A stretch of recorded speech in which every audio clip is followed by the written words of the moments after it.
or would you do the things to you and yours that we find ourselves doing? So that, and in many ways, I don't really think it's hidden.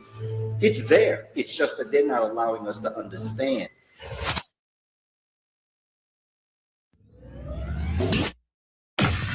According to Dr. Ben, the original name of Africa was Alkebulan. Africa, the whole continent, was also called Ethiopia. As a matter of fact, the Atlantic Ocean was called the Ethiopian Sea. So there were several different names. Africa was really described by different tribes. It wasn't a whole monolithic society, but eventually they named Africa after a European. Africa was not called Africa. It's actually named after the one who actually conquered the Carthaginian, Scipio Africanus. So they usually, the Roman types of system is that the conquering general gets to name the conquered. He gets his name to be placed on that region. So Scipio Africanus is they named a certain terrain after him. So everybody just said, well, they just call it Africa or Africanus. But if you look to Dr. Ben's work, you find that it was called Kush. You find it was called Alkebulan. It had many names: Ethiopia, which is essentially Greek, but the whole continent was once known as Ethiopia. It's terrible, about just where math came from. All of the pictures that they've shown out of Africa, they've never really educated the Americans, white or black, about what really goes on in Africa, what some of the cities are really like. And that we're not running around over there with Tarzan, and when they show anything from Africa, even down to today, they pick the worst scenes, the most terrible situations, and they show those. But we have a proud history. But of course, what we did in Egypt 5,000 years ago, or what we did in China 35,000 years ago, is of no benefit if we don't understand what to do today and how that would help us to survive. We discovered the clock. We did discover the wheel. Black man has never been a caveman. You've never been in a cave. There's no history of it. You've ever been in a cave. We discovered mathematics and the alphabet and writing and all of those great things that they have built a foundation on, that they came and got and took back to other countries. We don't know what Africa would be like without the white influence. We don't know what it would be like without the Rockefellers and De Beers and all of them. We don't know what Africa would have been like. We do know that there were greater places in Africa other than Egypt, which is the only one they let us know about. Concurrently and simultaneously during the Pyramid Age, there are great things happening in West Africa, but very seldom. There are nations known as Dar-Tichit. Dar-Tichit would geographically presently be located where Ghana is. We had the Nak culture, which is where we today would call Nigeria. We have the Monomotapan Empire in what today we call Zimbabwe. There are over 300 stone structures in southern Africa. And then you have that great structure in the great Zimbabwe that shows a direct relationship to the Grand Lodge of Luxor in Egypt. You have Puanit, which is in today's Somalia, Ethiopia. You have the Kush empires that are simultaneously happening. When Hatshepsut, the great Pharaoh king, although she was a woman, she was a Pharaoh king, sitting on the throne of Kemet, her cousin sits on the throne of Puanit, or what we call Somalia. There are great things happening historically across the African continent. You have the kingdoms of Kuba and Luba in Central Africa. Mansa Musa was the king of Mali in the 1300s, very wealthy brother. During the dark age of Europe was going through a dark age, Africa was thriving. It was the gold capital. Mansa Musa was considered the wealthiest man on the planet at the time. Mansa Musa had a very well-known pilgrimage to Mecca, where he went to Egypt and went to Mecca and went through Egypt, and he gave out so much gold, it threw off the Egyptian economy. In today's terms, Mansa Musa gave away what would be the equivalent of $100 million in gold. The African was the first race to circumnavigate the entire globe. All over Africa, all over the world, the peoples of color that they call Africans, Alkebulanans, we were all over the world. So to say that in Ghana, they had the Ashanti, they had, all over, we had powerful dynasties, so innumerable we couldn't even name them. Because remember, we had hundreds of thousands of years, and that's the secret. They cut us off at 6,000 because anything beyond that they could say is mystery. They could say is myth. So when you control the information, which is essentially what they've learned to do under the Vatican, they have about 6 to 8 miles of storage space that have all of our artifacts, and the Virgin Mother being black, all of the faces. We have to take apart the layers that are actually constructed in the lie. They're layered. For instance, you have a discipline in academia called Egyptology. Now, what is Egyptology? They say, well, it's the study of Egypt. Well, no, it's not the study of Egypt. Egyptology was created by the Vatican in order to make sure that there was a screening mechanism in place to explain away the truth that was being excavated every year, that kept giving them proof of who the ancient Kemites were. So Egyptology and Egyptologists are essentially agents of this information. Where else do you see a society, a people, and a way of life actually become a science? Unless you have specific purposes to make sure that the information that you are gathering on those people are given the proper perspectives to maintain the lie. So you don't get an Americology, you don't get Europology, you don't get Russiaology. Richard Pryor, right? When he had his special back in 1977, there's a scene. They only allowed him to do 5 shows. In fact, they were rather ignorant because it took them 5 shows to realize what the brother was really doing. Richard Pryor, there's a scene where he goes in to the pyramids, and he is carrying the bags of the archaeologists and the anthropologists who are of European descent. And they're talking amongst themselves about what this find is and its importance, the greatness of it. And Richard Pryor is in this temple looking all around, and he begins to say, but all these people are black. He said, look at that guy look like my uncle. And he's just, it's humorous, but what Richard Pryor is actually talking about is that, these are black people in these pyramids, and these are the people that built these pyramids. He said, wait a minute, these people, and then all of a sudden the camera begins to show the anthropologists of European descent, and they start to nudge each other because they realize, hey, the guy carrying the bags is looking around and he's learning some things in here. So very quietly, you see them backing out of the pyramid, right? And Richard Pryor is still there talking about how great the pyramid is, and then all of a sudden, they show you the door close, and all of a sudden the scene goes black, which means that was the blackout on the information for black folk to understand their history. This is what Richard Pryor was dropping on us in 1977. This is what actually has happened. Richard was telling us, this is what has happened to us. Because as you become conscious, and brother becomes conscious, and as a community we become conscious, the Europeans who know this are beginning to realize. So they're trying to shut the door on us.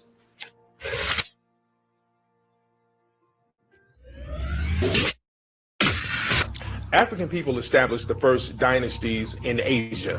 When you look at old paintings of Eastern Asian people, you can see the African ancestry in their features. The Japanese were formed when Ethiopians brought South Koreans onto the island and combined with the original people there known as the Ainu. The Ainu now, you're going to find the Ainu in the Philippines. They're going to be called Negritos. You're going to find them in Vietnam. They're called the Champa or the Montagnards. You're going to find African people throughout the Far East. Very dark complexion, very curly hair, wide nose, thick lip. You will also find those with straight hair. You will find those with a more aquiline nose. Some of the first Buddha statues clearly had African features, classical African features. If you go to Thailand, if you go to Korea, if you go to Vietnam, you will see some of these statues up that has the classical African nose, classical African lips, woolly hair. When we go to Asia, we see that the founder of the samurai warrior, in Japan, was an African. We found that the founders of the ninja system was an African. In fact, in Japan, there's a saying that if you don't have a little bit of African blood, you can never truly be a samurai. Martial arts was established by a black Dravidian who was living in southern India by the name of Bodhidharma. The Bodhidharma, it was said that he walked from southern India into Asia, China, And on his way there, he would study the fighting mechanisms of animals, and he used that as a form of self-defense for himself, and that's where martial arts started. There was another guy named Tigwai who was an original master of martial arts, and if you look at old paintings of Tigwai, this dude looks like Lionel Richie. So martial arts was really established in Africa. Even during slavery in Brazil, there's a form of Brazilian martial arts, which is African martial arts called capoeira. And what they would do, the African slaves would practice this form of martial art, and they would disguise it as dancing. When we look at the early pictures of most of the deities of Asia, nearly all of them bore striking resemblance to the deities of the Nile Valley civilizations. And even in their writings, you will see that even in Asia, not just Greece and Rome, but even in Asia, you see them paying tribute to the spiritual systems and history that they had learned in Africa. In fact, the Asian spiritual system is probably the closest approximate to the traditional African spiritual system. From the one, you get many, with the creator being manifested in all living organisms, be it a tree or a human being. That is fundamental to Asian thought, but it's also fundamental to African thought, which predated Asia. When you go into these jungles in Bangkok and the areas of Vietnam, when the Vietnamese, when they were fighting in Vietnam, they went into these temples, they saw nothing but these African faces. When they saw the black man dressed up like that, they thought that the Buddha gods had come back. All these black men dressed in these American faces, they were accustomed in the bush to these black faces, these black Buddhas. And when you go deeper into that information, you only see black faces. You could go down into certain parts of Africa or down there, I forgot the name of the tribes, but in the Bantu, you could look at them and they have very high cheeks and their eyes are completely slanted. So you can tell where the Chinese people actually ascended from.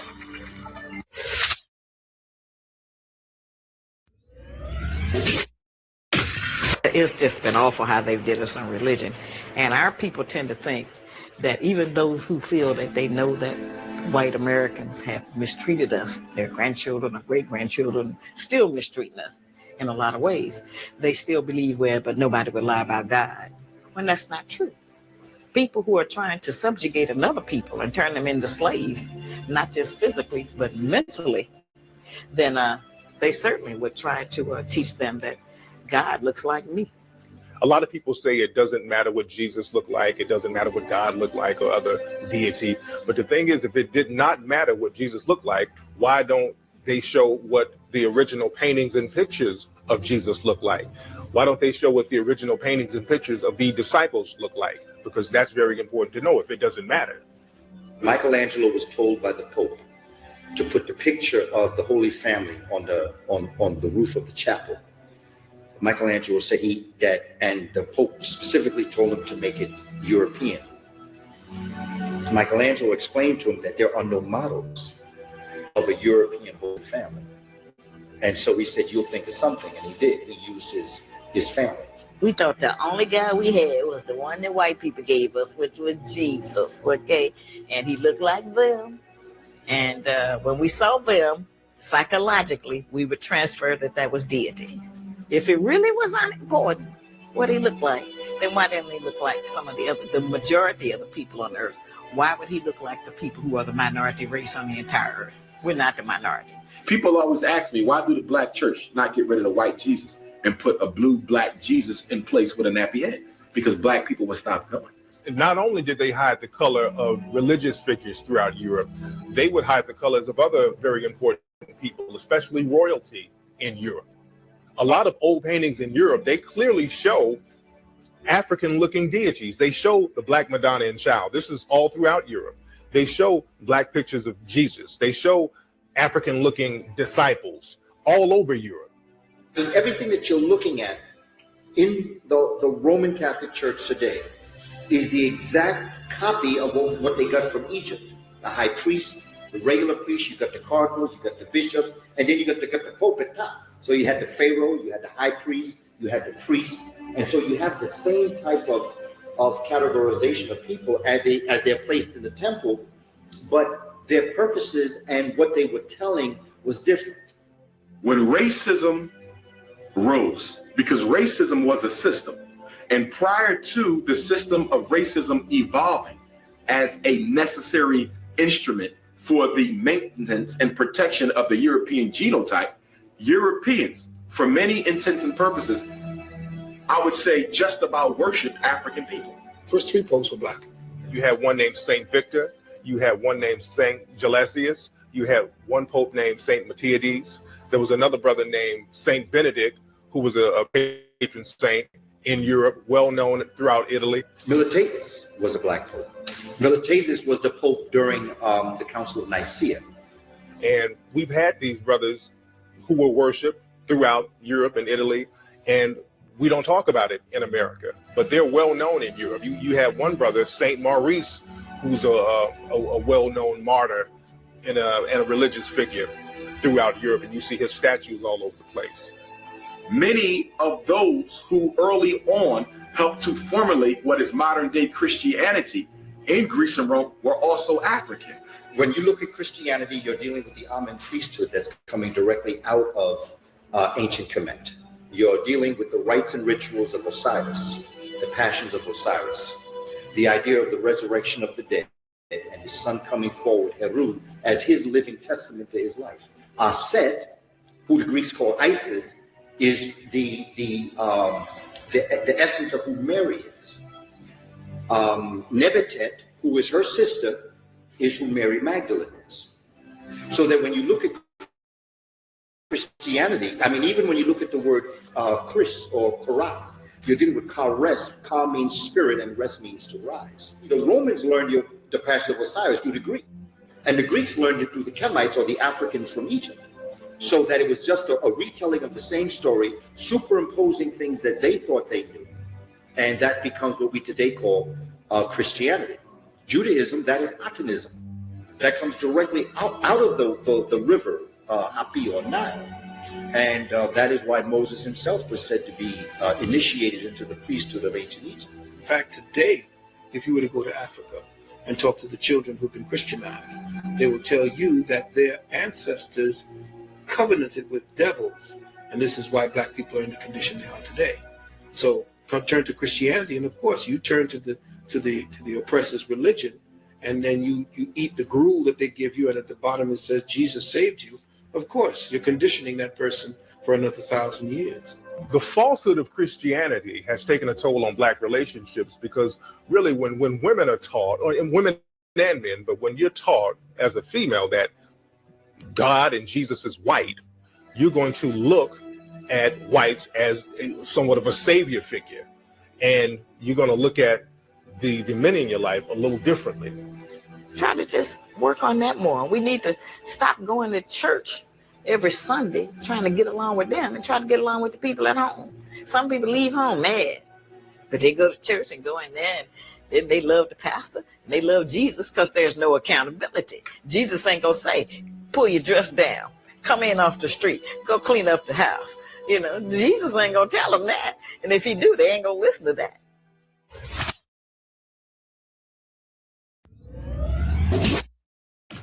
There is only one race on the planet, and that is the human race.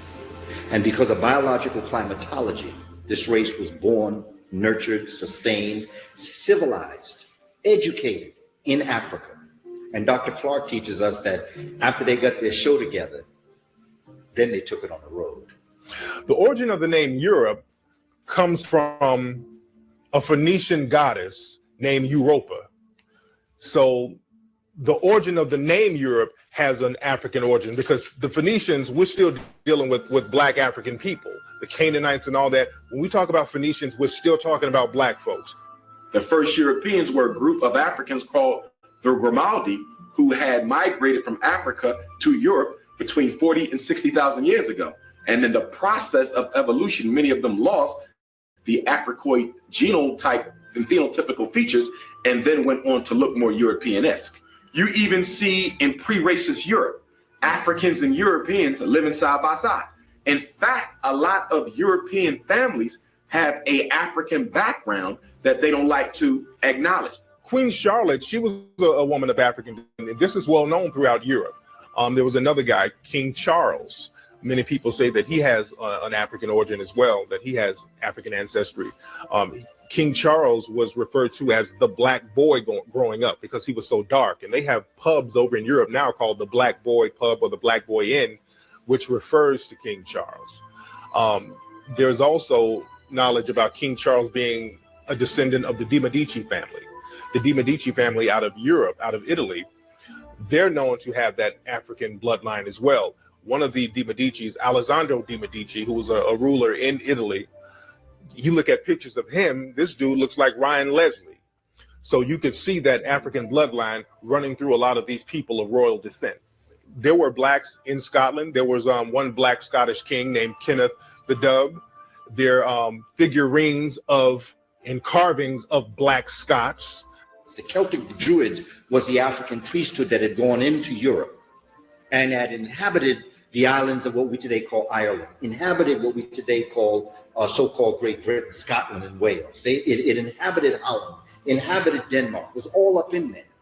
Many Greeks and Romans were biracial, to use a modern term, which they didn't use back then. They were biracial. Their look, okay, could not readily on the surface be absolutely identified as European or black because many of them was of a biracial stock.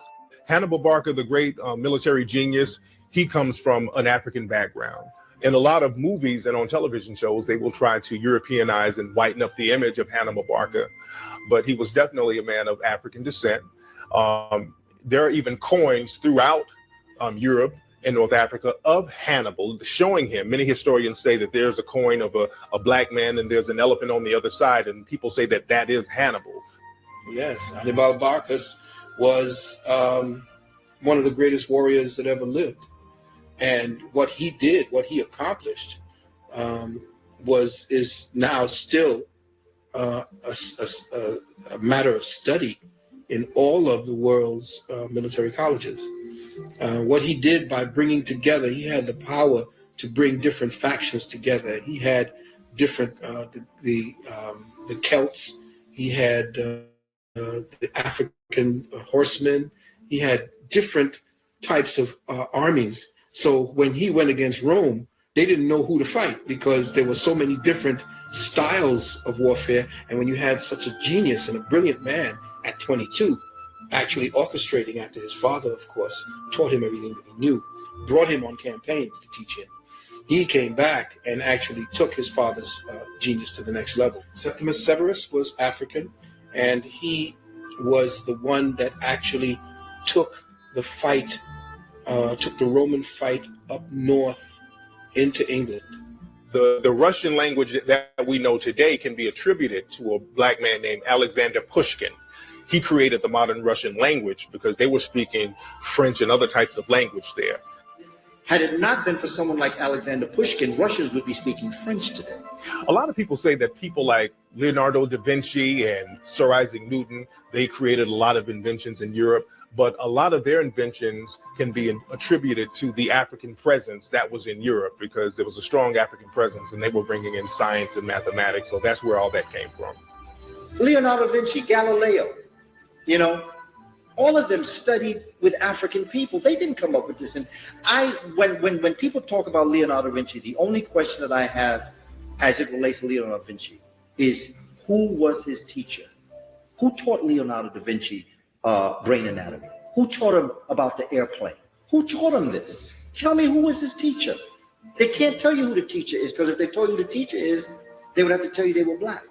Marco Polo, he was considered to be one of the first Europeans to make it over into Eastern Asia. And what Marco Polo did, he took something known as the Silk Road into Asia. And the Silk Road was already established by Africans and other Aboriginal people. And the Silk Road, they would travel this road and they would trade garments. And this is why Italy has always been known to be a fashion mecca. People always talk about the quality of Italian clothes. But when we talk about Italian fashion, where did they get that fashion sense from? See, the Italians got that fashion sense from the Moors and the Africans that went in there. They brought those silk garments and all those fly clothes into Europe. Even the concept of alligator shoes, which is attributed to Italy. The thing is, alligators are not indigenous to Italy. crocodiles are not indigenous to Italy. So where did they get those alligator skins and those crocodile skins? They got those from Africa. The Moors brought that in. And the players wear shoes called Maori Gators. Those are some of the most popular shoes around among players, the Maori Gators. The word Maori is a variation of the word Moorish. So we have to know all this stuff. All that is our stuff. That's African stuff. If you look at art, art tends to follow a certain type of a zeitgeist, a certain type of a mindset. People tend not to just wake up and paint one picture in America that looks identical to a picture that was painted in Africa thousands of years ago. Okay, and so whenever you see a piece of art, you can best believe that it was inspired by something that was seen prior to. In fact, when you look at some of the great European artists, okay, Van Gogh and all of these types of guys, you will see a lot of their art was inspired by the so-called dark art of West Africa. There has been studies that have put the pieces of Van Gogh and others up next to pieces of traditional African cultural art in West Africa. That art that would be considered a negative, underworldly, dark, and demonic. But the great European artists copied what was considered by Europe some of the lowest and most primitive forms of artwork that went on to be considered some of the most successful by them. Another very important African figure in Europe was a black man by the name of Angelo Solomon. He was a guy, he was a Moor, he was a celebrity in Europe, in Austria. He was also known as the father of pure Masonic thought because he was a Mason as well. And this guy, when he died, they literally stuffed his body. They skinned him and stuffed his body, and they would have him on display at certain places. So he was a very important figure in Europe. Suleiman taught Mozart.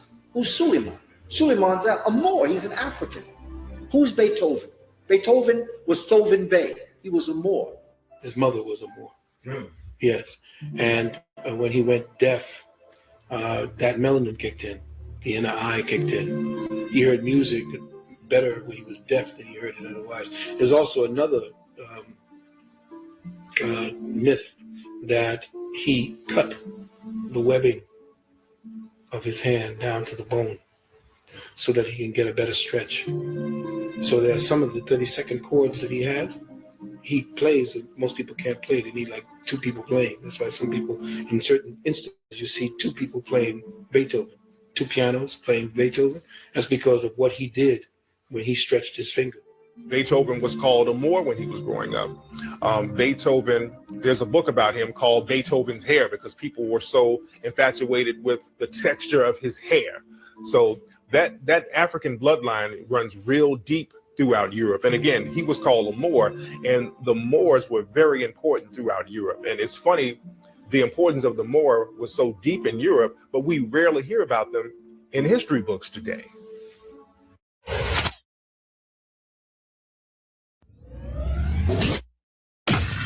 You see reference to Moors throughout African history. You see reference to Moors over here in American history. The Moors were African men who went into Europe around 711 AD, and they really civilized Europe because Europe was going through a dark age. Europe was really struggling because after the Vandals had basically destroyed Rome, everything was backwards over there. So the Moors went in and they ushered in the Renaissance era. They brought in science, mathematics, astrology. They brought all of this into Europe.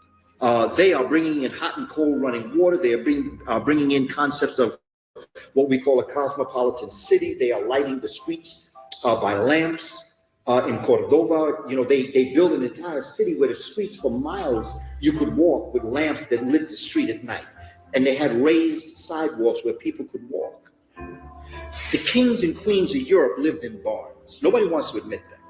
But they lived in barns. They lived with the animals. And another thing that the Africans brought in was that they said, you know, you cannot let your chicken run around in your house, and them cows got to go outside. So they created what's called corrals. And corral is an Ethiopian word. It's a K-R-A-L sound. Corral, which is where they would put their animals after they domesticated them. Europeans let them animals run all up and down. This is where the German measles come from. This is where chickenpox come from. Because Europeans did not have a place for their animals. They just ran all up inside their places. And they would carry, as they would get illnesses and sicknesses, They did not bathe, so therefore they had no soap, they had no disinfectant, didn't have alcohol, so that this type of style of living brought illness. When the Moors came in, they wrapped all that up along with bringing medicine. What you have happening is that these Gothic kingdoms are going to bring down, they're going to sack the Roman Empire. And after they sack the Roman Empire, they're going to take this area over for a while. And then the Moors are going to come in and they're going to push those Visigoths out. And they're going to push them more north, and they're going to chase them out of the southern part of the Iberian Peninsula.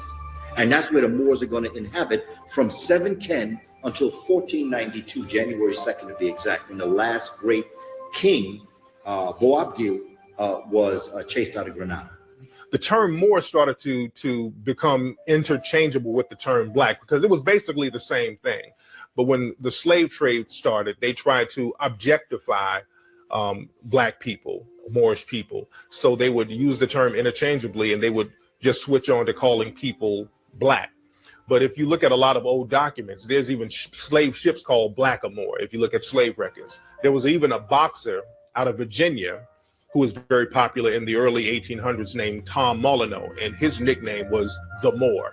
So that name was definitely used interchangeably with black or Negro at that time. Moor means black, like Negro, Ethiopian. Moor means black. Moor is not a people. Moor is a color. And they have taken this word Moor and they have associated Moor with Muslim. There were Moors that weren't Muslim. Moor means black. There were Christian Moors. There were Moors that practiced a traditional African faith system. So that Moor means black, simple. When the Moors went into Europe, they changed the appearance of the population. Do you see? So you have Italians, Spaniards being darker than the Scandinavians. A Scandinavian person told me that they never considered the Italians or Jewish people to be white. Do you see? Because the lighter people are further north. When I went to Europe, I would always look at pictures and I would always see a Moor, and sometimes I would see like a skull and bones. And many of the Moors would have a skull and bones flag. That's what pirates are known for. There were many Moorish pirates. There was even a Barbary War where they were, the U.S. was fighting Moorish pirates up in North Africa and the Barbary Coast. And there's even a secret organization called the Skull and Bones. And we know that Masonry comes from Moorish science. So there's always a connection there with the Moors. And it's important that as we begin to develop an understanding of this society, that it's not Freemason as we know, and that the Moors brought in this knowledge into Europe. Africans brought this knowledge into Europe. And in bringing this knowledge into Europe, the Knights Templars and other organizations were born out of this. And peoples of European descent were exposed to alchemy, okay? The periodic table of elements, the laboratory, how to take information, how to take elements and atoms, and to begin to manipulate them to make them into different types of molecules. The basic one is hydrogen, 2 hydrogen is helium, 3 hydrogen is lithium, 6 is carbon, 8 is oxygen. So you have this alchemy that's going to come, and they're going to begin to study, they're going to begin to learn, they're going to create societies that's going to develop an understanding. This is going to be what eventually is going to become Freemasonry, because only a select group of people in Europe is going to be exposed to this information. But the secret of Masonry, of who we really are, the Moors, is being here on this land, this particular land, because it was called in many names. You had Turtle Island that we called it, or Tula, or El Morocco, the different terms that we had. And the original map of America was written by a guy named Idrisi. The original map was written in Sanskrit. Antarctica was actually mapped by a Moor. And most people don't know it was mapped by a Moor. And they have old topographical evidence of old maps of Antarctica. That's why the Nazis fled there, because they knew that there were places there under the ice that they could actually inhabit and hide. We know for a fact that the first Umayyad and Abbasid dynasty, we know they were black. We know that they were what we call Arabs, but there's no such thing as an Arab. An Arab, I call them Afrabs. Because to be an Arab, you must be black. That's what makes you an Arab, that you're black. The term Arab, that's a loose term. Arab doesn't really identify nationality or race, because there are Moors who were Arabs, there were Moors who were Christians. So the word Moor, a lot of people try to make Moor synonymous with light or white skin, but that's not necessarily the case, because you remember even when Barack Obama was trying to get elected in America, when people tried to slander him, they would say, oh, he's an Arab. So people know that an Arab, it really means non-white, but they try to make the term interchangeable. They switch the term up at their disposal. So that even if you did want to say Arabs, they're not Eurasians, they are mixtures of Eurasians and Africans that would congregate in certain areas once they came out of the Ice Age, and then they would come across, they would travel west into what we call North Africa, but they would not come in any large numbers until thousands of years after the fact. We know that Tariq was an African. He was the general that crossed over in July of 711 into what we call Spain today. It wasn't called Spain then. It didn't exist. These were little kingdoms. A king of Spain called Alphonse X, very smart man. What he did was he began to translate the works out of Arabic. Now, Arabic is an African language, by the way. And Antara was the one that gave it syntax and grammar, because prior to what we today call Islam, Arabic didn't exist. Arabic was the language of the Quran, and that came out of Africans. That Spanish and French and Portuguese, Italian, Romanian, these languages would codify themselves. Once the Moors came in and brought civilization and brought in a semblance of language and syntax, they then would take Latin and they would branch off, and then you would have Spanish. That's why all of the languages are related to Latin. That's why they call the Latin languages. A lot of the European royal families' coat of arms, you can clearly see depictions of Moors. Many of the original castles of Europe were built by the Moors. There are many Moorish castles in Spain, Italy, England, and some of these castles, they can be seen in Africa as well. A lot of people don't know that there are castles all throughout Ethiopia. We never see that on television. We always see the cats and the dudes in the mud huts and people starving in Ethiopia, but there are very well-designed castles all over Ethiopia. And a lot of the Moors, you can see pictures and paintings of them in castles in Europe. You can look at old paintings and see this. What you're looking at when you see the cathedrals, that's all Moorish architecture, taken to the extent to the next level. In fact, we know for a fact, and I have to get this specific book once more, but all of the cathedrals that you see built in England, the island of England, were built by the Moors. By the time the Moors got into Europe, the illiteracy rate was very high because there was no practical reason for people to read at the time, because people were really trying to survive. So the only people who could read at the time were monks or religious figures. So the Moors went into Europe and they started to establish universities. The first university created in Europe, University of Salamanca. They created the education system that Europe adopted. They brought in what became classical music. They're the ones who brought architecture and fineries. In fact, it was so advanced that the teachers in the Moorish paradigm in the Iberian Peninsula, the teachers under the Moors got the equivalent of $40,000 a year back then. That's how advanced they were. In fact, everywhere in Europe sent their best to go and learn there, just like they sent them to Timbuktu, just like they sent them over to Luxor, just like they sent them over to where all these areas where you see Africans and high sciences were, they sent them there to Spain to learn. Well, the Moors brought in the first music conservatory into Valencia, Spain. They brought Ziriab into Spain, and he brought in a chordophone known as the lute. L'-O-U-D. We call it lute, L-U-T-E. It's a chordophone. And it has 4 chords. And, you know, the hormones of the body, the humors, Africans would heal people when you had clogs in your liquid systems, okay? Whether it was your mucus or whether it was your hormones, whether it was your phlegm, whether it was your blood. Whatever was clogged up, what they do is that they would put this this chordophone over your body and they would strum, right? And in strumming, the vibration of the string would open up whatever was clogged. Okay, Ziriab in his brilliance added a fifth string, and this fifth string was for plasma, which is invisible liquid, which is the origin of the universe, and this just healed your entire system, your entire body. When you look at a piano is a harp turned sideways. That's why when you look at a baby grand piano, it's shaped like a harp. Then you take the top up and you put a stick there so that's open, right? So that Africans said that instead of strumming strings to make the sound, what they would do is they would put it to its side, encase it in wood, and then you would hit keys. And the keys then would hit the strings and it would be a different kind of sound. And so when you're looking at Baroque music, which Bach is really given credit for developing, that came out of Africa. Okay, Africa. In fact, Africans have a finger piano that they play. All they did was take the concept of the finger piano, the xylophone, and this harp turned sideways, and that became piano. Out of that came what we call classical music. And this is why when I hear African folk talk about, because I enjoy classical music.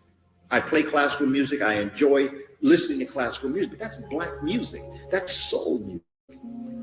And black folk use classical music as soul music, but Europeans took it. And so now when we look at what we call classical music, Tchaikovsky or Beethoven or Mozart, or any of the so-called classical pianists or classical musicians, we say, oh man, that's white music. That's not white music. We don't know our history. Blackamoor jewelry is this very expensive jewelry that's sold throughout Europe among wealthy people. And it's jewelry that shows black people in gold, diamonds. It's this very elaborate, beautiful jewelry with African people. And it's very popular in Europe. King Ferdinand and Queen Isabella, when they, ended the Moorish conquering in Europe. And at that point, that's when the bullfighting started as a game. And I say the symbolism in the bullfights, like you have the matador in his suit of lights, and he is spending his time getting ready to kill the black bull, which I say represents the Africans. And so they even have the running of the bulls today, where you have Spaniards dressed in white clothes, running but being chased. In the past, it used to be mostly black bulls would be chasing them. And so I say that symbolism related to the, 700 or 800 years when the Moors had conquered Spain. And then the whites defeated the Moors and pushed them back into Africa. But it's being played out, the fear of the black bull, meaning the black male. And in response, the game ends when the bull is killed. When we were growing up, we would always see the toy monkey that you can wind up and it had the cymbals or it had drums. Then you wind it up and it would clap. If you look at the way that monkey is dressed, the monkey would usually have on a vest, a fez. There are even some paintings of the monkey wearing a turban. So when you see the turban, we're talking about Moors. When you see black folks with turbans, so people know who the Moors are. The racial epithet that black folks look like monkeys. That monkey with the Moorish garb on, that's a way of them kind of low-key insulting black folks without us knowing our origin, because they know who we are. We don't know who we are.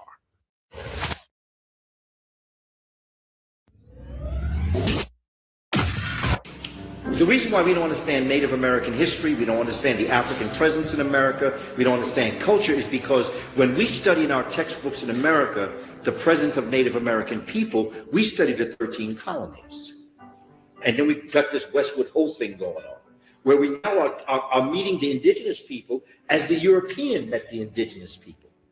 But if you want to study indigenous peoples, you have to study the Mississippi River, because the Mississippi River was the indigenous people what the Nile River was, or the Happy River, was to African people. You would go back to a book called The Life of Columbus, written by John Boyd Thatcher in 1905. He wrote a 3-volume set where he chronicles this man we call Columbus.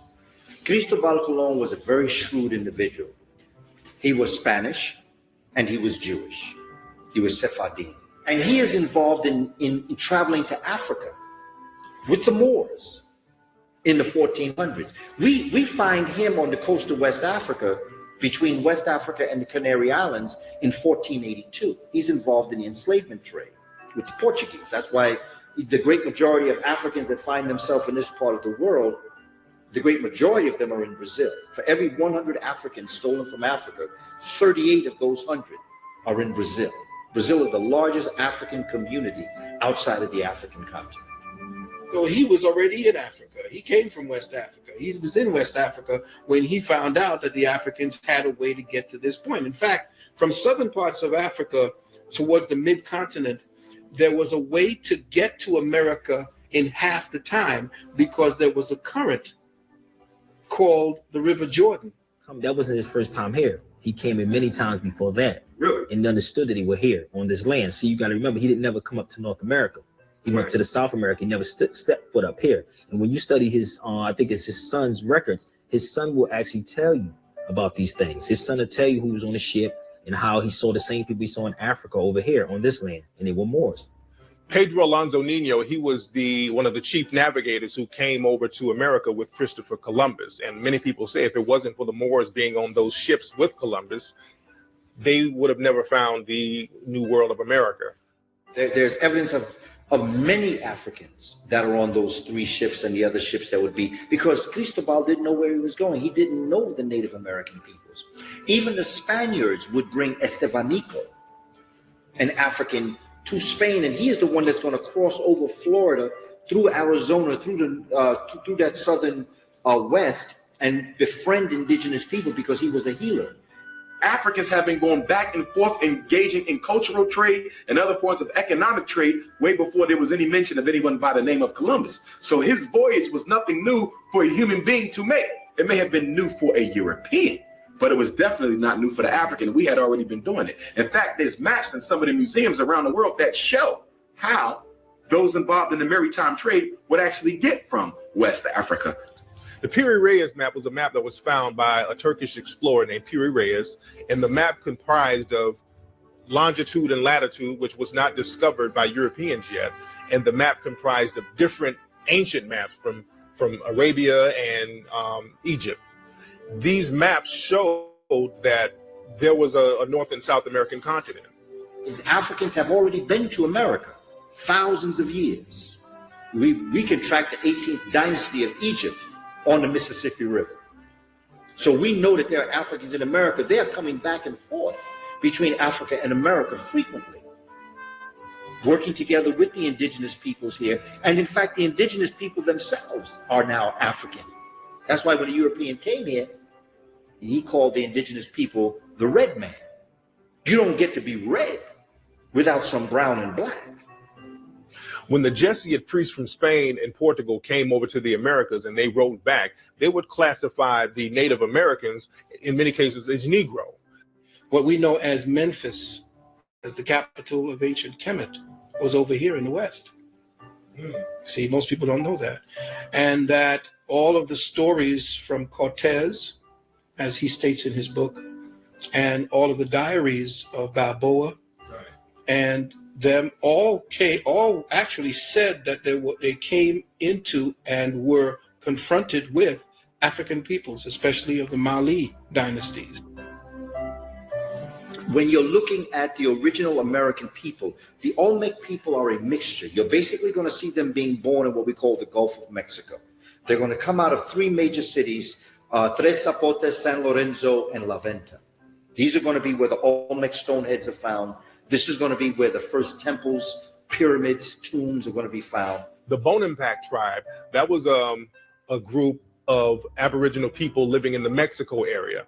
If you go down to Mexico and you look at these murals, you can see the Bonampak tribe, and they clearly have distinctive African features, African nose, lips, hair. We know that there are pyramids and heads in Guatemala, Nicaragua. You can go throughout Central America. You can go through Mesoamerica.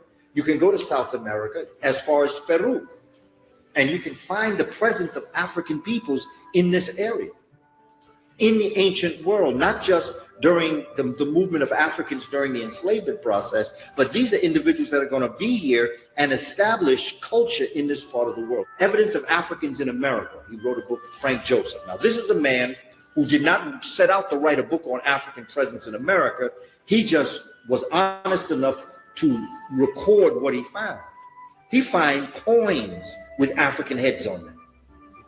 He finds vessels that people drank from with African heads. You have a gentleman by the name who is transcended. His name was Alexander von Wupno. When we went to Mexico to study with Dr. Van Sertima in 1984, we went to his museum, his studio. He showed us over 60,000 artifacts that were African in nature, not just brought from Africa, but built in America, revering Africa. Mansa Musa, who became, what's his name, Montezuma. So Mansa Musa was actually Montezuma, and he was a Mali king who came over here with the flotilla of 200 ships, Abu Bakr II. He sent a flotilla of ships, 200 of them, in 1306, and then again in 1311. And together, that constituted 500 ships that sailed here from the west coast of Africa. There was also a map called the Walsermuller map. And this map was considered the first map to have the name America in it. This map was sold to the Library of Congress for like $10 million. When they found the Walsermuller map, Walsermuller said that they basically made the map out of things that were comprised, or maps that were comprised and left over by the Egyptians. A lot of people don't know that the state of California was named after a mythological black queen called Queen Khalifa. Now, the original California Indians, if you see them, the California Indians clearly look black. The Ohlone Indians, if you see paintings of the Ohlone Indians out of California, you couldn't tell them from an African tribe. If you look at the original paintings of the Mojave Indians, you couldn't tell them from an African tribe. These were clearly dark-looking people who had some type of African bloodline.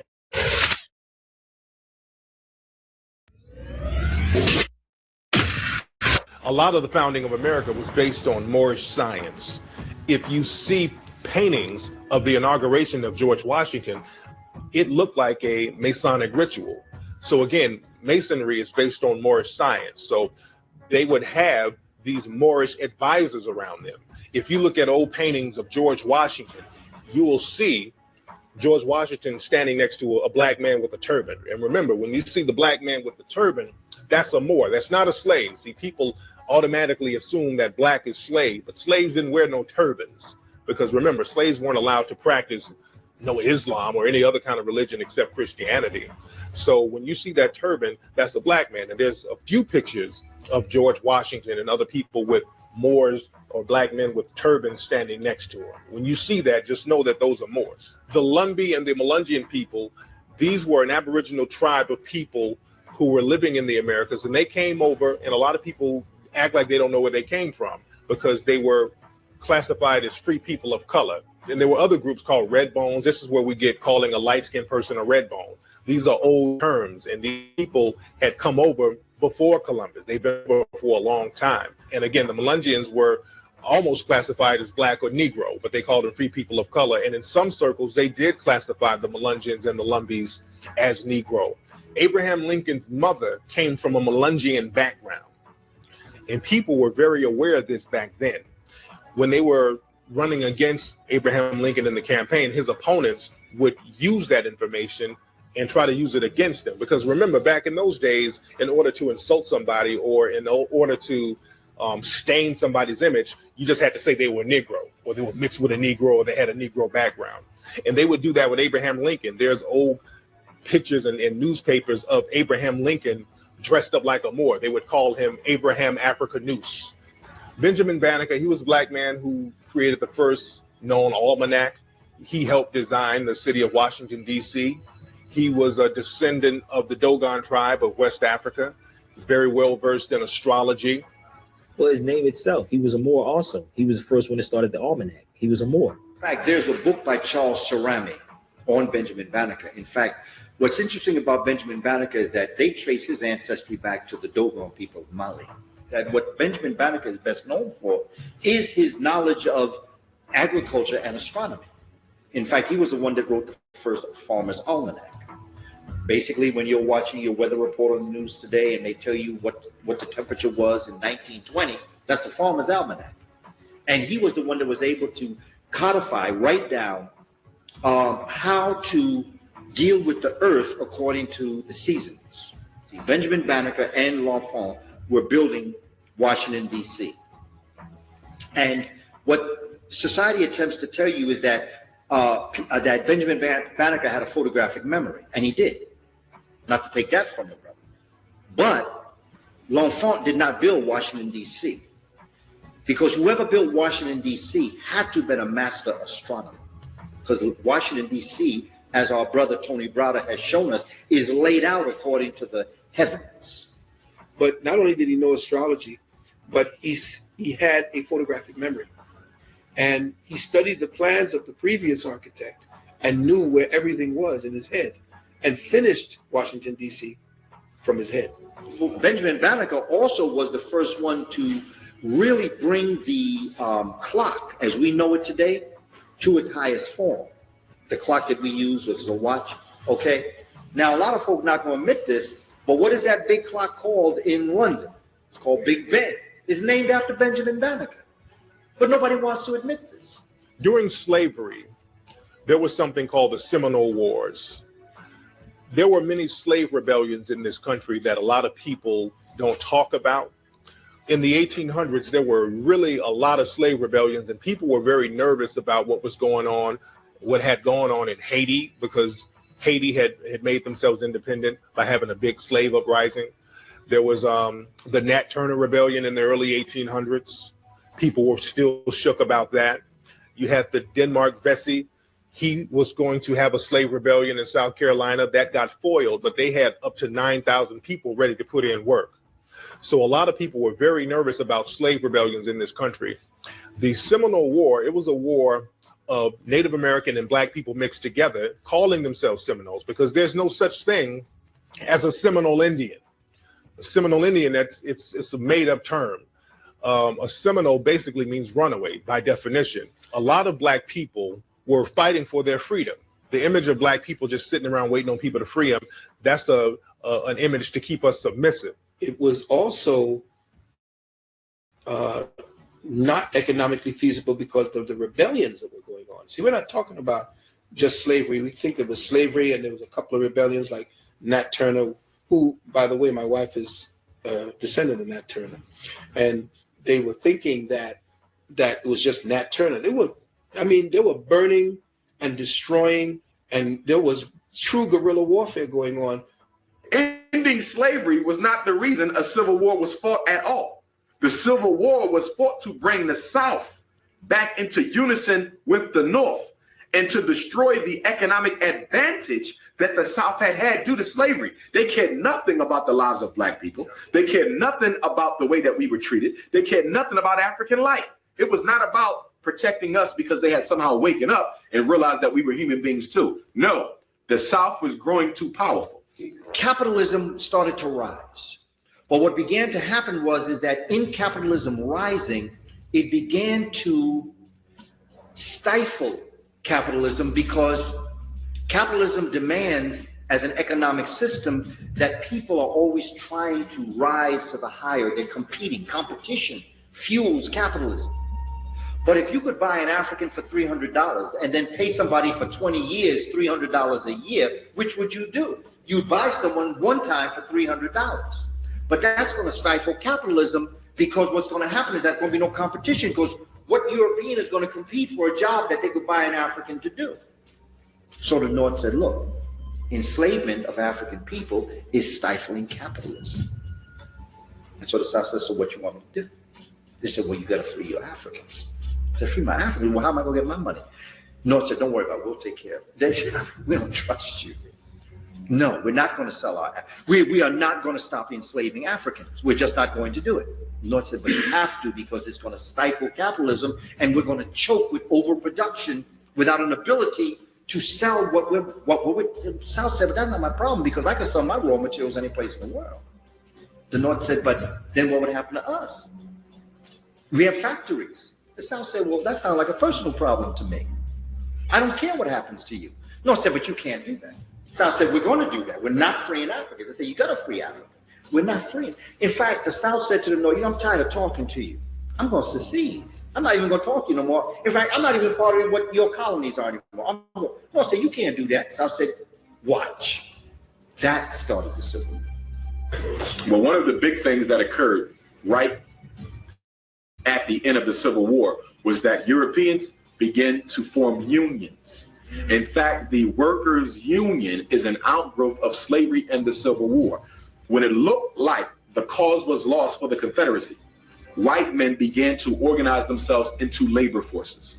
Why did they do this? Because you are about to see 2 million enslaved Africans set free who have skills that equal or supersede your own, who would now be able to compete and buy with you for contracts and livelihood. That was a significant area of concern for white men. Okay, so if I was a European who was looking for work, couldn't find any because it had already been hired up to the slaves of a certain master. So when the Civil War came about and when slavery was about to end, that intensified because now slaves would be aggressively looking for work because when slavery ended, they had nothing to which they could claim their own to make a living.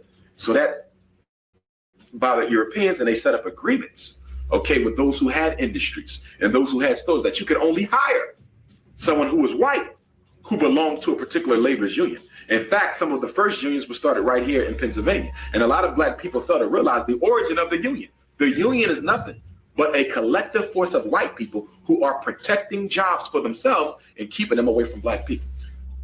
The fight came that after slavery ended, we had jobs, which is what you mentioned earlier, that we were starting to get it together because we had skills. It was the white man that didn't have any skills because we're the ones who had been forced to work. The black man had. And so part of that destruction during all that Jim Crow and everything was fighting against the brothers who were trying to be in business and who were trying to work.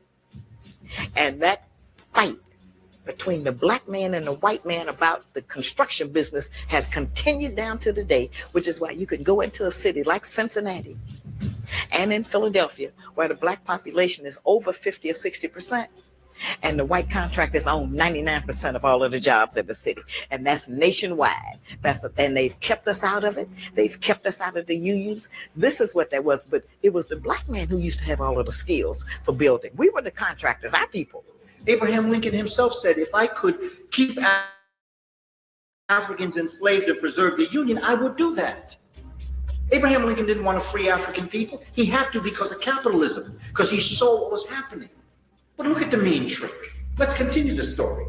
Now you have Africans that are free, who are part and parcel of America, who deserve not just a break, but they need a little bit more because they deserve, because they built America and made America what it was. So between 1865 and 1877, we have what's called the Reconstruction period, where black folk were going out, going to school, graduating, becoming doctors, lawyers. They were speaking Greek, Latin, better than people who taught Greek and Latin. They were going in, becoming senators, they were becoming congresspeople, they were becoming part of the world arena. Europeans got scared. So what did they do? They started an organization that would attack black folk. It was called the Tea Party. No, not the Tea Party. It was called the Ku Klux Klan. I'm sorry. I'm jumping up in history here. They're going to start to pass laws where segregation is going to exist, because they don't want Africans to be able to take the jobs that are going to be fueled by capitalism. So what do? They said, bring me your weak, your poor, your homeless. Bring me your sick, your ignorant. And that's when the immigration came. And that's who got the jobs that were supposed to go to black folk. A lot of people don't know the original design for the Statue of Liberty was a black female. As a matter of fact, in a museum in New York, you can see the original design of the Statue of Liberty, which is a black woman. When the French artists created the Statue of Liberty, it was supposed to represent the end of slavery. On the original model, there were chains on the hands and feet, as we know. When the statue got to America, they wanted to erase any references to slavery from the statue, but the artists really fought to keep the chains on there because this is your art. You don't want people tampering with your art. And if you look, the chain is still on the foot of the Statue of Liberty to this day. Well, the story was that it was a gift of the French to the slaves. and that the original statue had the picture of a black woman, the original model for it, and it had a distinctly African face. But it was Europeanized because the people in the United States did not want to have a black face sitting up there in the harbor, so they carved it out. In France, they had to go back to the drawing board and remodel the face after the what they call the patron saint of manifest destiny.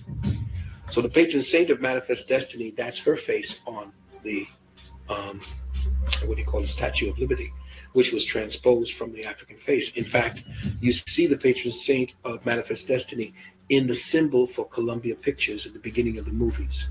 That's the patron saint of manifest destiny. Post-slavery Africans were consolidated. They were more together than ever.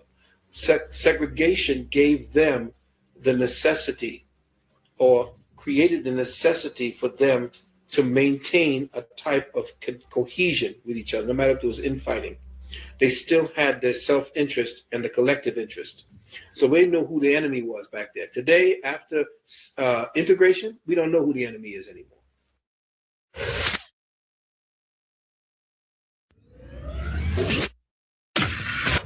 They've changed the history because we seem to be able to do things that other nationalities can't do, and we make it seem easy. We make it seem pretty, and we are arrogant about it, and we have fun with it, and it's just a great thing. And they don't want that. They want us to play the game the way that they have set it up to play. It's necessary to destroy a man's mind in order to maintain control of him. If a man knows who he is, continues that into his legacy, to his children, then you have problems controlling that man. Understanding history is one thing, but understanding why the colors were hidden, that's another thing. And the problem is, see, we can't exclude racism, white supremacy. That's the thing we can't escape.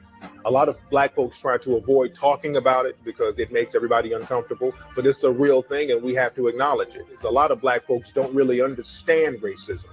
And if you don't understand something, you're not going to be able to effectively deal with it and counter it. Racism, as I understand it, is a global system for the genetic survival of the global white minority population. We usually don't think of whites as being a minority, but they're a tiny minority, fewer than 1/10 of the people on the planet, and they are genetic recessive, meaning that if a black person and a white person mix, the president, Barack Obama, you get a colored person. So if you want to maintain an oppressive process on a group of people, you certainly don't inform them of the depths and details of their history, just like you don't give them adequate education, you don't maintain adequate housing, etc. Every morning that a black person turns on the television, they are getting their dose and indoctrination with white supremacy. You see, so if you turn on the TV or pick up a newspaper, look at a magazine, unless you understand the system, then you have a grid to put things in their proper perspective. But without that, you are constantly and continuously being indoctrinated by the system itself. You see, but the very fact that people who classify themselves as white would find themselves saying, something's wrong with your genetics, something's wrong with your genetics. In psychiatry, we call that projection. In other words, if I have to keep focusing on your genetics, I must have some doubt about my genetics, and we have the basis for that, meaning, the ability to produce melanin pigment or skin color is a genetically dominant trait. The issue with black people is this: we hate who we are and love who we can be. We hate who we are, Africans, and love who we can be, Europeans. We do not want anybody to remind us of who we are, which is why we shun Africa. We are trying to get out of who we are. And we think that if we act white enough and marry white enough and dye our hair white enough, then maybe white folks will start treating us like white folks. You are an African. White people have never forgotten it, no matter how much you try to, and you will always be treated like an African. It doesn't matter how many doctors you got. It doesn't matter how light you are. It doesn't matter if your wife is white. You can ask Tiger Woods about that. You will still be treated like a black person. And even today, if they don't sanction what you do and authenticate it, then it is considered non-valid. And that's unfortunate because that's not true. And we can't allow that to be true. And it was the same as with my work and a lot of other people out here. If you have not attended their school and learned their method, whatever they say it is, they have no respect for independent study. When they used to be proud of in America, the self-made man, the self-made woman, that used to be it until it got out of hand and we started creating so many things, you know. William Shockley, who I debated about Black genetic inferiority, he was a Nobel Prize laureate. He was one of the inventors of the transistors, a professor at Stanford University. Now, he could teach and talk about Black genetic inferiority as long as he wanted, but a Black person cannot talk about why racism exists and continue to teach at a university level. George Wallace found out. He said that's Governor George Wallace.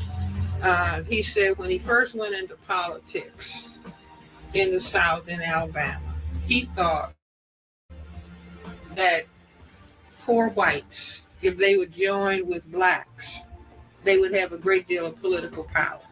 You see, and so that coming together of the poor whites and the poor Blacks. And he said he soon realized that whites did not care if they didn't have roads, if they didn't have hospitals, if they didn't have schools.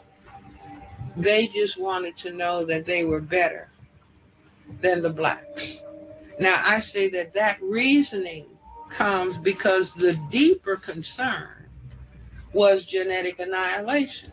You see, in other words, if the poor Blacks and poor whites came together and they were working together and functioning together, and then they would pretty soon intermix sexually together, then the end result would be white genetic annihilation.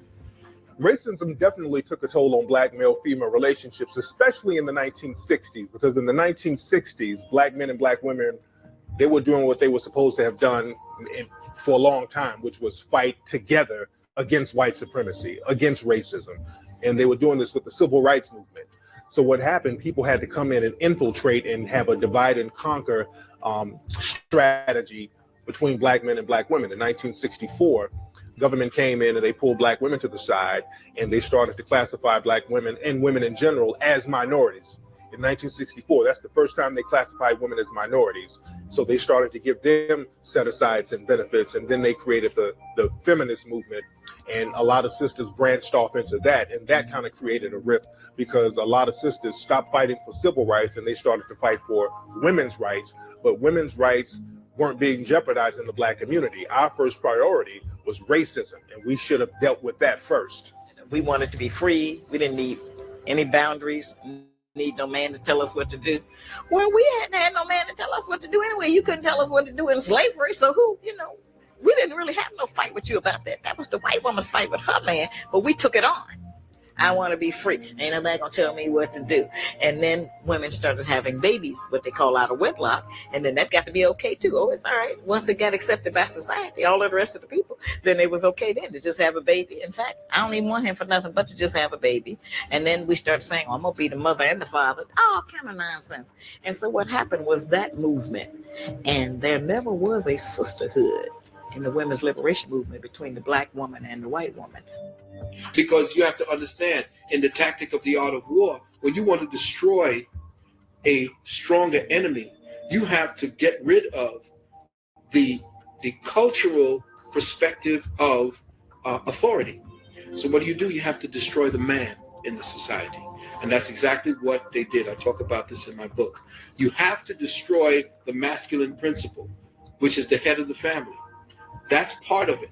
The other part is to get rid of the environment and the ways and means for the head or the authority of that family to become and stay the authority and the head of that family, and that is to be the provider and the protector. Take away his means of providing, take away his means of protecting his family, and he no longer has any rights or any kind of power.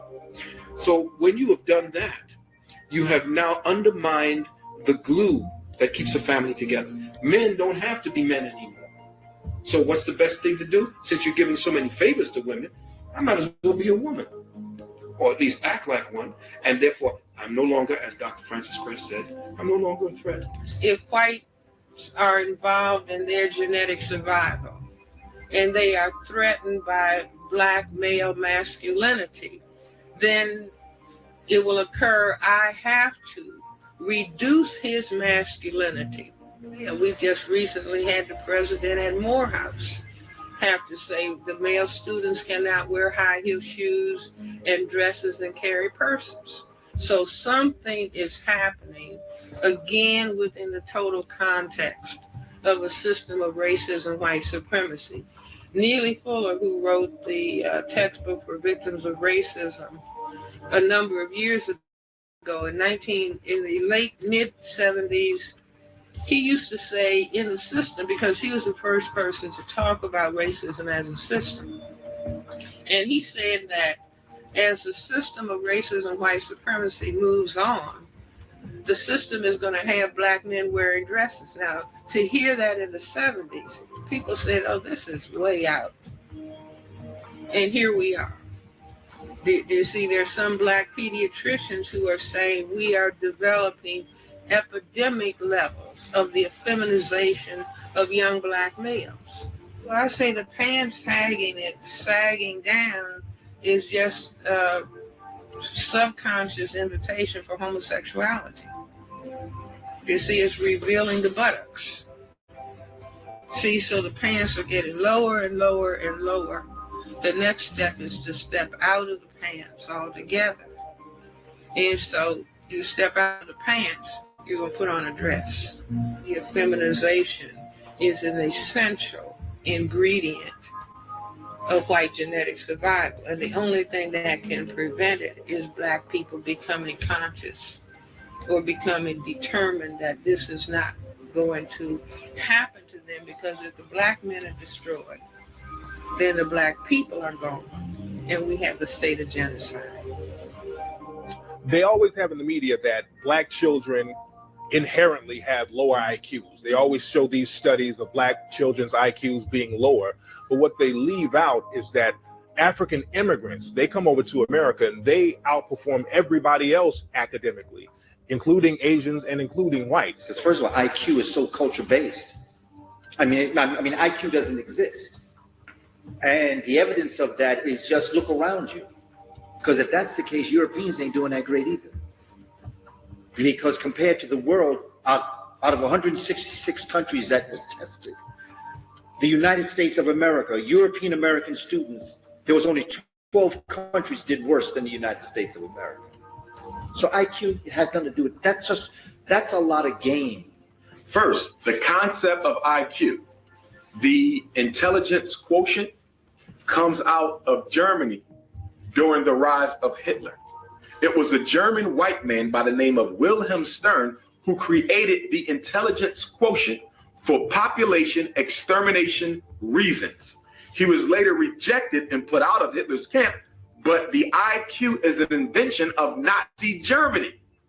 Now, the first IQ test ever used in the world comes out of France. A European named Alfred Binet, at the request of the French government, was asked to design a test whereby the French government could group or track the students based on how bright they were and identify those who they felt would not be successful in school at all. A white man from New Jersey, Henry H. Goddard, who was a member of the American Eugenics Society, went to France, got a copy of the Binet scales, first white IQ test, brought the Binet scales back to America, made copies of it, and distributed it across the country to white folks everywhere. And Henry H. Goddard himself said that with this tool, we will be able to accomplish our eugenicidal ends. So from the beginning, The IQ test was never meant as an objective standard to see how smart black kids was. It was used to justify access to opportunity and extermination and racial control. And they're not being taught. I have a boy, Hassan, he's 10, and I took him to school, and he was at the genius level because I had taught him at home. You know, he was like 7 years old. He had an IQ of 153. Well, they made sure they dumbed him down, and 2 years later, he was barely passing. I had to take him. I said, and I fought with him every day. They snatched it. It's like when our children in school are saying that, you know, when somebody's real smart, they say, oh, you acting white. They don't understand that people that look like them invented thinking. In fact, we were thinking before Europeans were even on the planet. Yet we don't know this about ourselves. And because our children are not familiar with this history of themselves, they can't see themselves because they're taught that slaves came from Africa. And so therefore, I'm going to act like a slave because that's who I am. But they don't see themselves as Imhotep, or they don't see themselves as Queen Nzinga, or Preshet, a second dynasty female doctor, or they don't see themselves as Hypatia, a great mathematician and medical doctor that was skinned alive by the Romans because they did not want to show an African woman being so intelligent, dragged through the community to show people what they were going to do to this African woman. The African man and the African woman's mind does not operate along European paradigm structure. So if you're teaching him one way, he's going to automatically fail. If the system is structured for him to fail, of course he's going to fail. He's going to say, see, I told you. That's ridiculous. We know that genius is definitely and always has been in the African mind, because everywhere you go on the planet, you see African genius once left to its own accord. But when manipulated, you could turn him or that genius in her into something that is demonic. Back in 1964, they created a whole other way of teaching your son. It was called outcome-based education. It wasn't about you learning math and knowing what math was. 1 and 1 equals 2. 2 was the answer. If you got 3, you were wrong. But today, if 1 and 1 and you say 3, you say, oh, you tried. It's all right. We'll pass you on. That's all right. You did your best. See, so what they did was in outcome-based education, it became more feminized. It became more of a communal participation in the act or idea of learning, not learning. If you could come together and participate in group things, that showed that you had the ability to be passed on into the new society. If you were a rogue and you jumped out and said, no, I ain't going for this, which is where all the gangs started coming from, because most of the males could not deal in an education system that was like this. And this is why you see most of the females getting PhDs today, because the system was structured in such a way that took away the challenge that men needed. And it was through the IQ test, which is the #1 weapon of special education, which is the #1 weapon of special education. They continue to overdiagnose and misdiagnose black children as being mentally retarded who are not. I had a case in Philadelphia this past summer right here. Some white lawyers asked me to come in and participate in the case. Black boy, 8th grade, diagnosed as mentally retarded. I evaluated the brother, found out he was never mentally retarded. But when I looked into the previous IQ tests that were given, they misinterpreted the data. So this young man been walking around with a diagnosis of mental retardation since he was in 8th grade. He's now a young adult. And although he's been told by me and his parents that you are not retarded and you were never retarded, the self-esteem, the self-concept, the self-image is so crushed. This brother probably gonna need therapy for the next 20 years because he bought into what? A superficial label that white society has given them. The gifted movement really started to take form right after the Brown versus Board of Education decision in 1954. The Supreme Court said you could no longer use race as a factor to segregate groups, but they didn't say you couldn't use disability or ability. So the white folks said, guess what? We're gonna come up with a gifted program. We're going to segregate the white kids from the black kids after Brown versus Board, because we're going to say the white kids are too smart. It's not based on skin. It's based on ability. Problem with that, it didn't work too well because a lot of white kids didn't score high on the IQ test. So they said, guess what? This is working for some white kids, but it ain't working for all. So guess what? In 1963, the same year that the Civil Rights Bill was introduced, a Chicago psychologist created the learning disability. the learning disability. And it is through the IQ test and the learning disability that so many of our children are marshaled into special ed kids where they'll probably never learn to read on grade level by the time they graduate. You see, it's like if I took an animal and put it in a cage, and so the animal couldn't grow well. And then I'll say, oh, look at this deformed animal. Do you see, I don't say, I made this creature deformed because of the conditions that I subjected him or her to. And the very fact that, in other words, the logic, in my view, if you felt that blacks were genetically, inherently inferior, you can give them the very best of conditions and they would not be able to perform or function. You see, but the need to deprive, at the same time that people are saying, oh, it's cold outside, make sure your dog is in. Make sure your dog gets all the nutrients for growth and development, because you're not fearful that the dog is going to take over the human beings.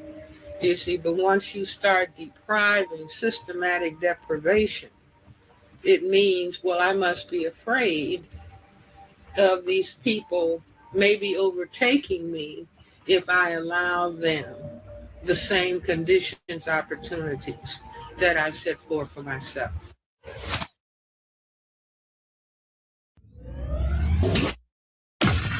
The problem of the 21st century in America is, what are we going to do with these 40 million Africans who we do not want here? That is the number one political domestic issue in America. Why? Because AIDS is killing them, but it ain't killing them fast enough. The police are killing them, but they ain't killing them fast enough. The prisons, we are throwing them in there by the dozens every day. But guess what? They still having babies, okay? We're killing the babies on the delivery table, but it ain't getting rid of them fast enough. I was at a meeting last night with a group of parents who have children who are not being successful in high school. And at that meeting, there was a school member who said that she felt in the meeting we were spending too much time discussing the problems and that we hadn't begun to generate the solutions. And I told her that I disagreed with her. And I explained to her why. I said, one of the biggest problems we have as African people is that we are too quick to rush out and fix something you know nothing about. If the engine in my car is broke, and I'm not a mechanic, okay? And if I rush out to the car store and buy all types of fancy gadgets to get my engine running again, and I go up under that engine, okay, I can end up wasting those resources, wasting time, wasting my money, and if I'm not careful, I could probably get killed under that hood not knowing what I'm doing. I got to be patient. I got to get that manual. I got to read through it. I got to study that system, so once I get under that hood, I know exactly what to do, when and where.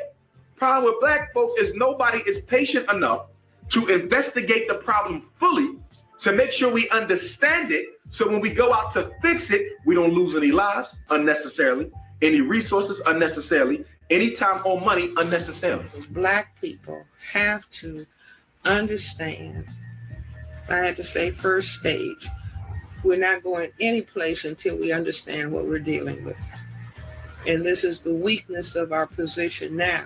People want to talk about a black agenda with no understanding, no in-depth understanding of what they're dealing with, or being afraid to talk about racism, white supremacy as a total system dynamic. So that's step one, to understand what the game is all about. Step two is, I say, the self-respect factor. See, I have to respect myself at a sufficient level to want to push back the force that is attempting to destroy me. I can't want to integrate with it. We don't have a think tank. What is something I call a dark matter think tank. These Europeans got think tanks all over the place, and that's how they always are 20 steps ahead of us, because nobody is thinking and strategizing. We're just reacting, and that's why they're keeping us the way we are. We're reactors.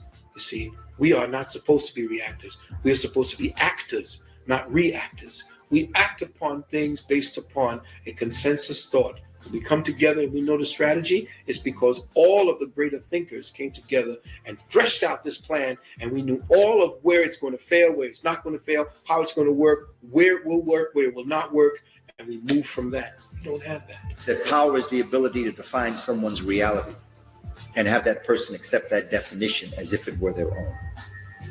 And we have allowed people to define us as to who we are and what we can do. And we have accepted that as if we thought that ourselves. So they don't want us to know how great we are, because that's the missing link. If we really knew how great the potential that we have, and that's really all we have left. We have nothing left but our potential. And whenever that potential is able to get free, then we go to the top. They don't keep you out because you're the worst. They keep us out because we are the very best. If we go back to the 1980s, if you remember, there was a lot of focus around whether or not black men had a gene that predisposed them to violence. What's making black men kill other black men? Nobody said anything about slavery, the after effects, self-hate, miseducation, economic castration. Because I can tell you that miseducation and economic castration, that is the lack of jobs, is the mother and father of violence. If you don't educate me properly and you keep me from making a decent life for me and my children, I have no choice but to go to the underworld to feed my family. And in the underworld, I'm likely to come face to face with somebody else who's trying to feed their family at my family's expense. It breeds the violence. And even if you're not selling drugs, the fact that you're walking as a man, that you can provide for you and yours, which is a natural responsibility, it breeds the anger that we sooner or later let off on one another.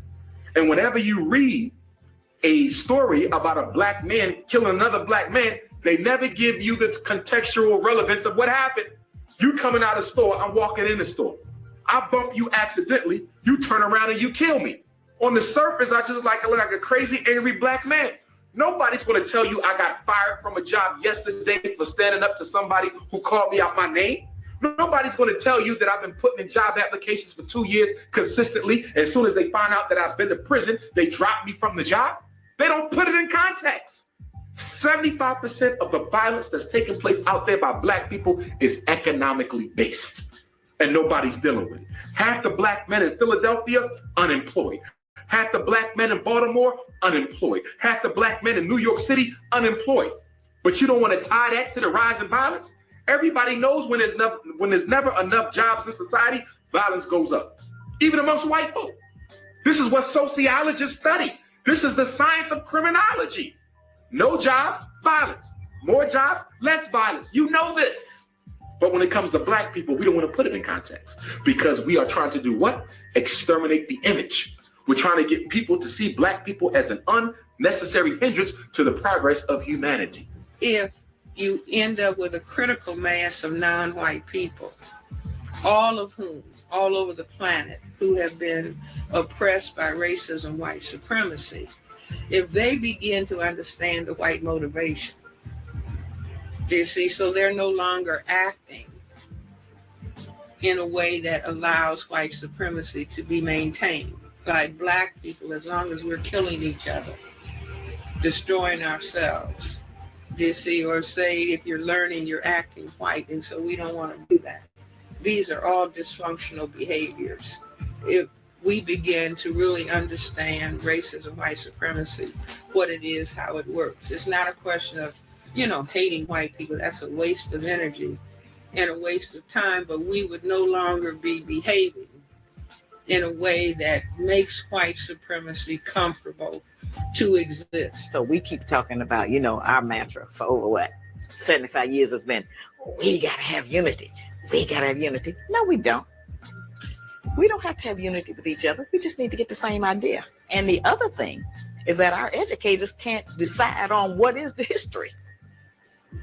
That's a problem. If you get 10 of them in here in a room, all 10 of them will have a lot of differences about where the civilization started, what we did, who did it, and where. Okay, white people agree on their history, even if it's a lie, they agree on it. Patrick Henry, they agree on that, Marco Polo, whoever it is, they agree. Yep, that's what he did. Yep, that's what they did. They don't have a argument about what the truth is. They just came together, decided on what the history is going to be, and then that's what they accepted. That's what they teach their children, and that's what they teach our children. And now instead of Ku Klux Klan, who do we have? We have the Tea Party. Because the Tea Party are the children of the immigrants that were brought here for those jobs. But as long as they did their jobs, it was all right. But now what are they doing? They are now outsourcing the jobs to India and to China, to South America. And now who's losing their jobs? Who's losing their homes? It's those poor, huddled masses that were brought here to Ellis Island. It's in-source, outsourced. And peoples of European descent never realized what the real problem was, because they were ignorant enough to believe that it was black folk. White folk are in worse position because even black folk that got the job in McDonald's, got the job as custodians, they have a job now. It's those other ones that were given those middle management positions that have lost their jobs, lost their homes, lost their car, lost their way. Quite frankly, from what I'm hearing them say, they done lost their minds. And so we have men who don't have the discipline to withstand the onslaught of the sexual energy that our women now carry.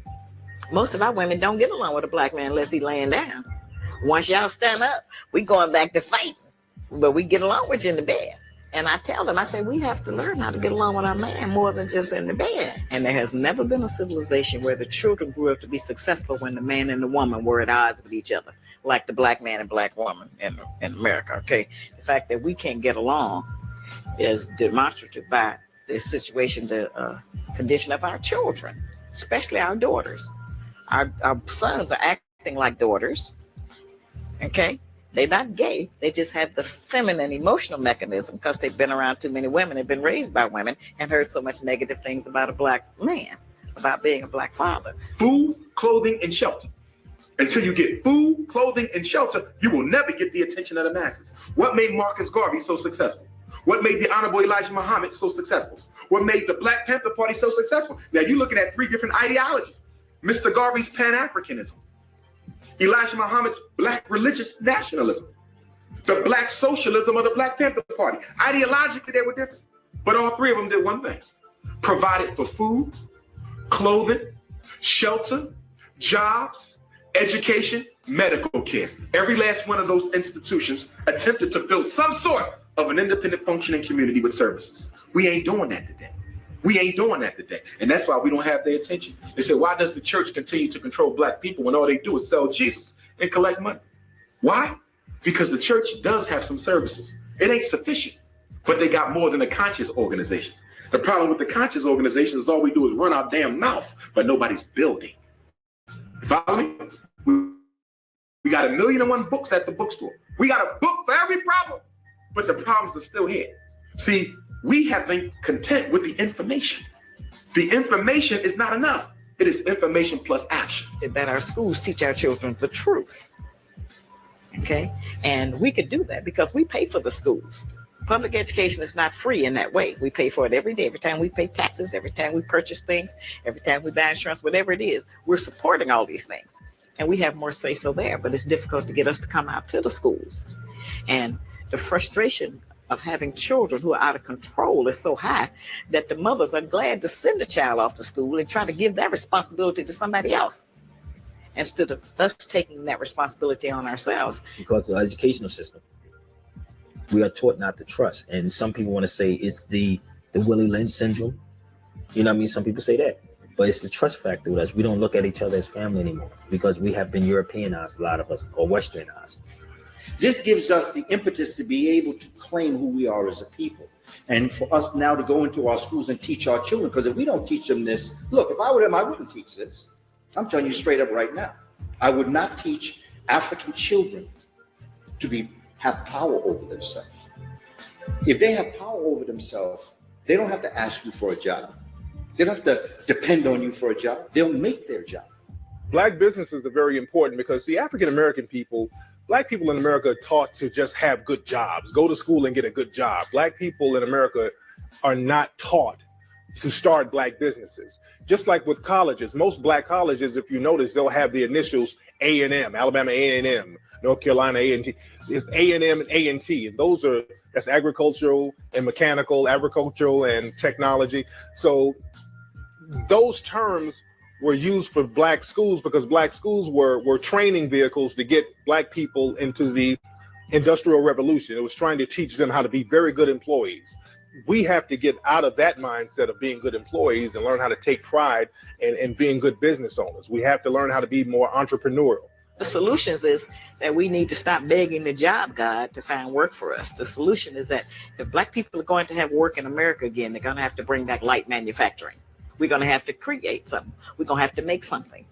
And I'm telling you that there are other nations that would help us to do that because they want to see some real money come out of America instead of this fake dollar that's getting ready to go into a complete inflation. The solution is independence. Independent schools. Anything we need for our survival, we must control. Independent farms, independent agriculture, independent airlines, independent shipping. We are the only people that don't invest in each other. We used to, but we don't do that anymore. So if you watch Asians, they always put money up for Toyota. Watch them. You see the Chinese right now, they have bus companies. They invest. This is what they do. Italians do the same thing. We are the only ones that don't do that. And I'm encouraging black folk to set up consultant firms to teach Europeans how to survive in a depressed, inflated society. Because who better to teach them how to take a potato and feed the community potato soup? Who better than grandma that used to take a couple chicken wings and could feed the whole family? We have lived with an inflated dollar all of our life in America. We have lived in a depression all of our life in America. And yet, as Dr. Maya Angelou says, still we rise. We're still able to smile. We're still able to relate to each other. That's a powerful thing. They need to learn this. After we saw Dr. King and after we saw Malcolm get assassinated, Patrice Lumumba, Medgar Evers, I mean, the 60s, they tried to take everybody they could find. That put so much fear in subsequent black leadership that they are still cowards to this day. Which is why I say respectfully, there's not one of them who I could point a young black boy to and say, you know what, you should be like him when you grow up. Not one of them. Because the average black leader today is really not a black leader. He is a deal broker. The job of the black leader is to broker power deals between the structured and the black masses. Let me give you an example. A riot's about to kick out outside. Cops beat down the brother. Brother's about to go and tear up the police district. The leader should do what? Come in, organize it, say, hold on, brothers, before we go there, there's another way we can handle this thing. Let's do this, let's do this, let's do this. In other words, you organize the energy, you redirect it into a direction that is most likely to bring the desired result. They don't do that. They don't redirect the energy. You know what they do? They dissipate the energy. Go back home. Let the law prevail. Let's settle it on election day. You follow me? Let's get some placards and march around the police district. Let's do something that don't mean a damn thing to white folks. This is what they do. Deal brokers. That's all they do. They send them in to dissipate the energy and send you home, and you never hear about the incident again. People who march are powerless. You don't march for what you want, you take what you want. Everybody knows that. The mafia knows that. You go and you take what you want. You take what you want, you establish your superiority and your seniority over that, and that's yours. You don't go marching for somebody to give you anything. That is insane and inane. We don't do that anymore. That's one thing we could at least learn. Don't go marching for a damn thing anymore. Take what you know is yours. Work towards becoming better and understanding how your adversary works. Work towards understanding the tactics of your adversary. Read The Art of War. And read all things having to do with tactics, mental, psychological, as well as physical, as well as military. Understand the way that chess is played. Teach your children how to play chess because it has them working both sides of their brain. Know thyself. We have to know our history. We have to study. We have to study chemistry and physics and math. We have to learn how to write and read. We have to recapture our history. We have to make Medunete, or what we call hieroglyphs, the classical African language. We have to make Kiswahili the practical spoken language. So if I go to Brazil and there's a brother that speaks Portuguese or a sister that speaks Portuguese, I speak English, we should be able to speak Kiswahili to each other. If I go to Holland, there's a brother or sister that speaks Dutch, I speak English. We should be able to speak to each other in Kiswahili. Understanding the game and self-respect meaning, what's in my interest. It's not about hating anybody. It's what's in my interest. Like my ultimate goal objective is not hating white people, not wanting to do to white people what they have done to black and other people of color, but to replace the system of racism, white supremacy with a system of justice so that there can be peace on the planet. And to understand that we can do in the classroom what Michael Jordan did on the basketball court, what the Williams sisters did on the tennis court, and what our brother Tiger did on the golf course. We can rewrite the game. We can make it so that they can't test us because they're not intelligent enough to ask the kind of questions that we would answer. This is how deep we are. And they know this. And like I say, this has been my theme. If I were them, I would do the same thing. How can I let you out? What's going to happen to me when you find out who you are? I will be destroyed.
The one thing that we could say about African peoples is that we left evidence of ourselves all over this planet. And that's the problem with European scientists. The deeper they dig, the blacker the planet gets. And what we have been made to see now is this infusion of European, philosophies about what the past was, and no one else on TV is actually giving us evidence of what we were, who we were, but Europeans.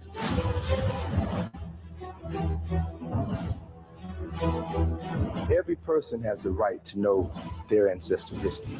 Every person, no matter where they are in the world. Most of world history, 90% of world history is African history.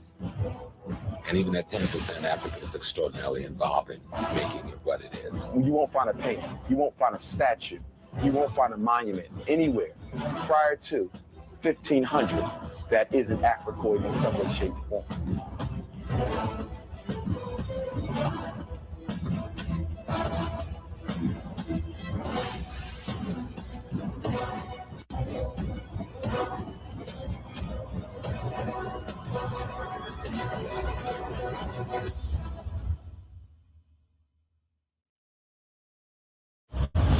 Black folk don't have a problem. White folk got a problem. Black folk problem is that white folk got a problem. The real problem we have is white supremacy. The real problem we have is the perception people have of us.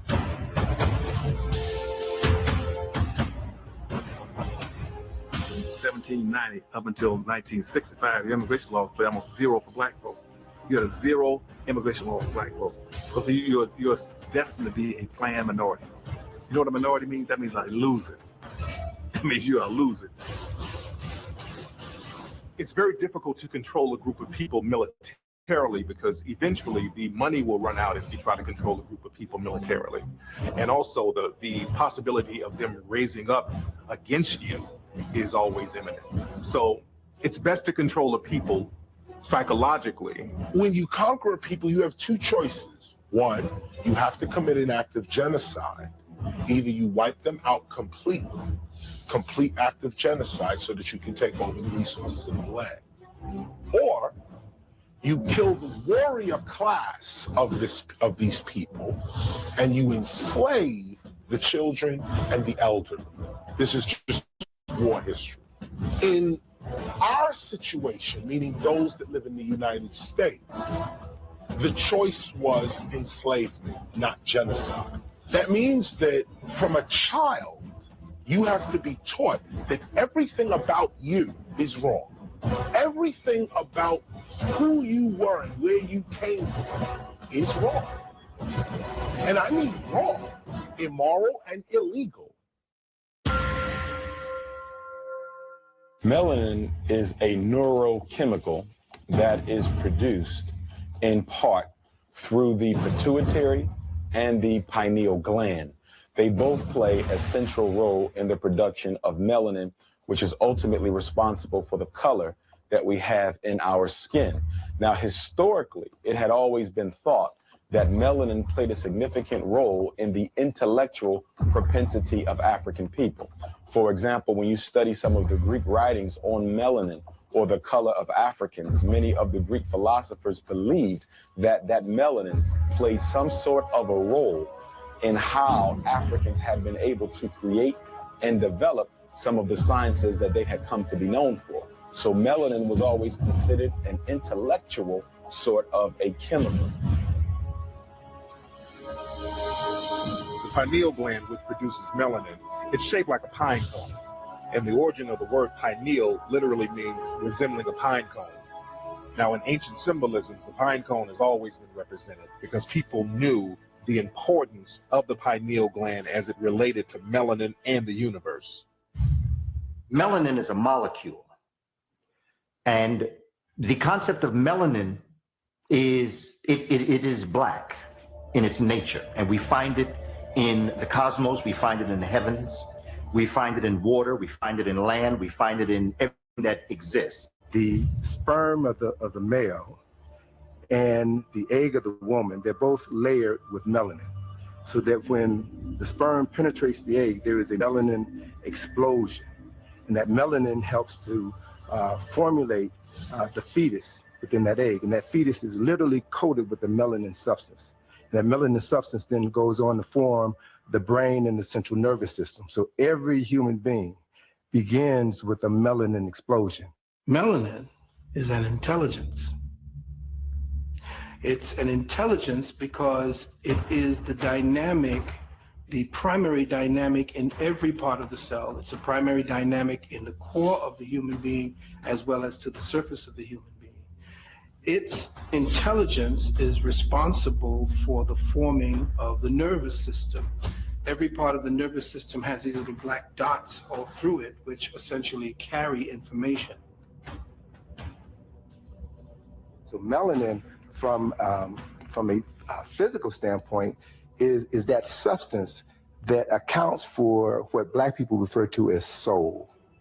We move differently, we walk differently, we talk differently, because we have access to a different form of energy than other folk. Not only is melanin a pigment, which is so obvious, but melanin as an intelligence is a communications module that essentially broadcasts as well as receives information by way of light and sound frequency signatures.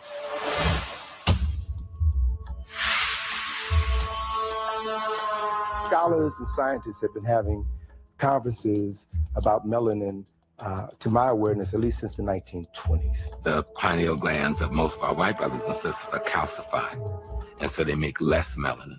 And that comes from the historical relationship to what we call the Permian Ice Age, that 10,000 years of glacial freezing that happened in Europe after the Africans who were the Grimaldi moved up there.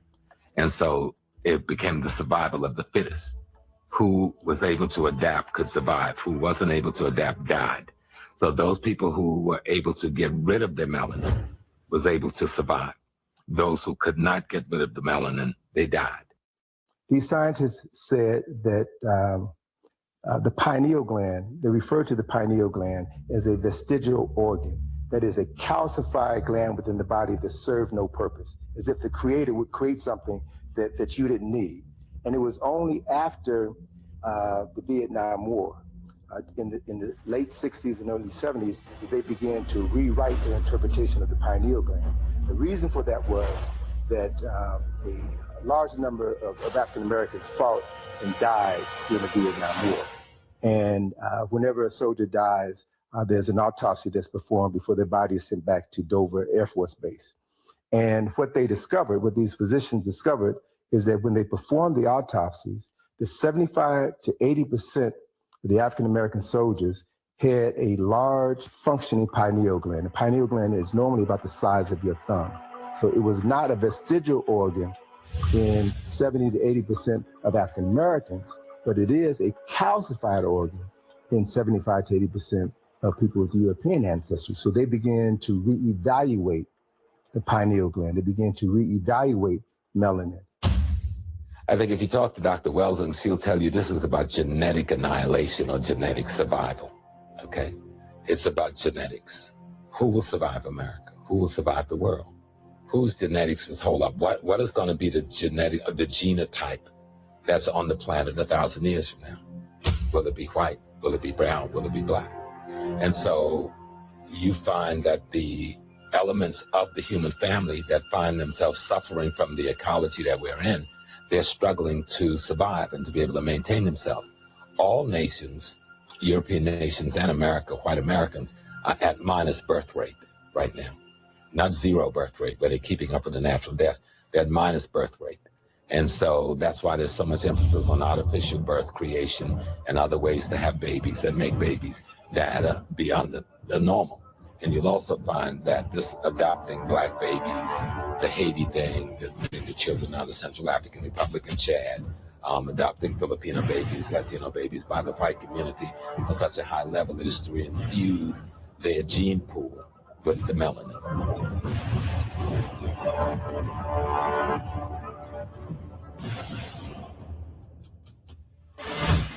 A few years ago, the president of Chad, a man by the name of Idris Deby, he had a group of French charity workers arrested after it was found out that they were kidnapping children from that area.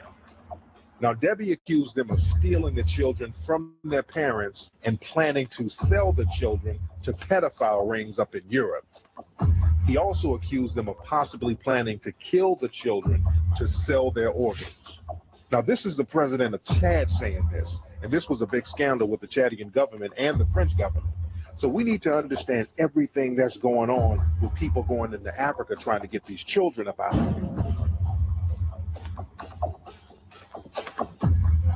There's a war being waged on melanated people, and melanated people, people of color, should realize that a war is going on. A lot of melanated people do not realize that this war is going on, and this war is going on an educational front.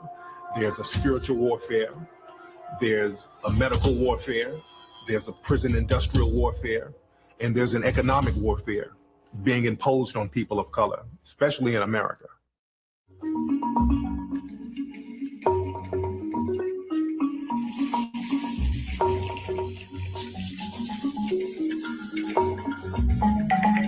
If you want to convince a group of people that everything about them is negative, what you have to do is tell them where they're from is a negative place. And this is what they've done to black people.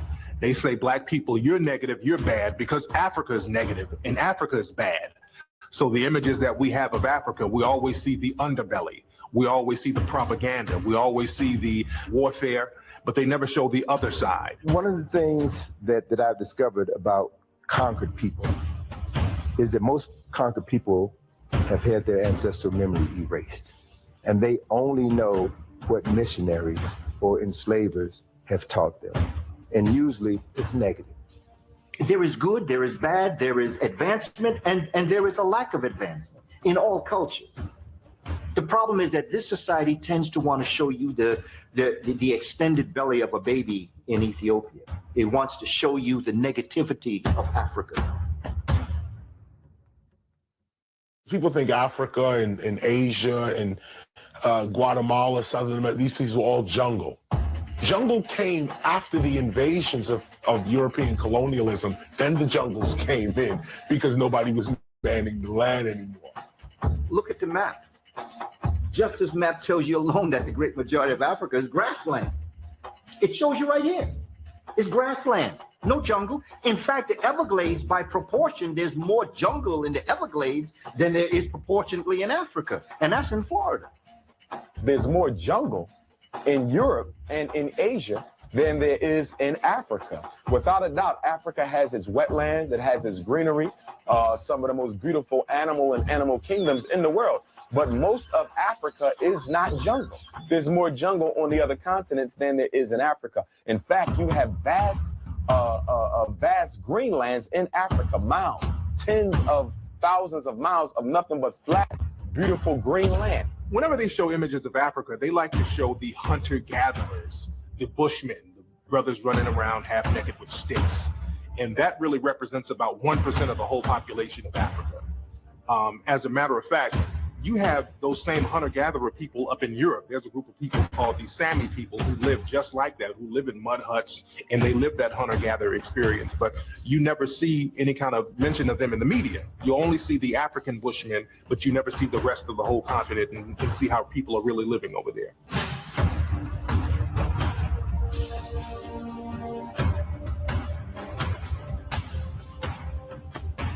Whenever you look at old Tarzan movies, old cartoons from back in the 1920s and 30s, they would always show the cannibalistic African person dancing around in the jungle with a big pot, putting in missionaries, cooking them and eating them.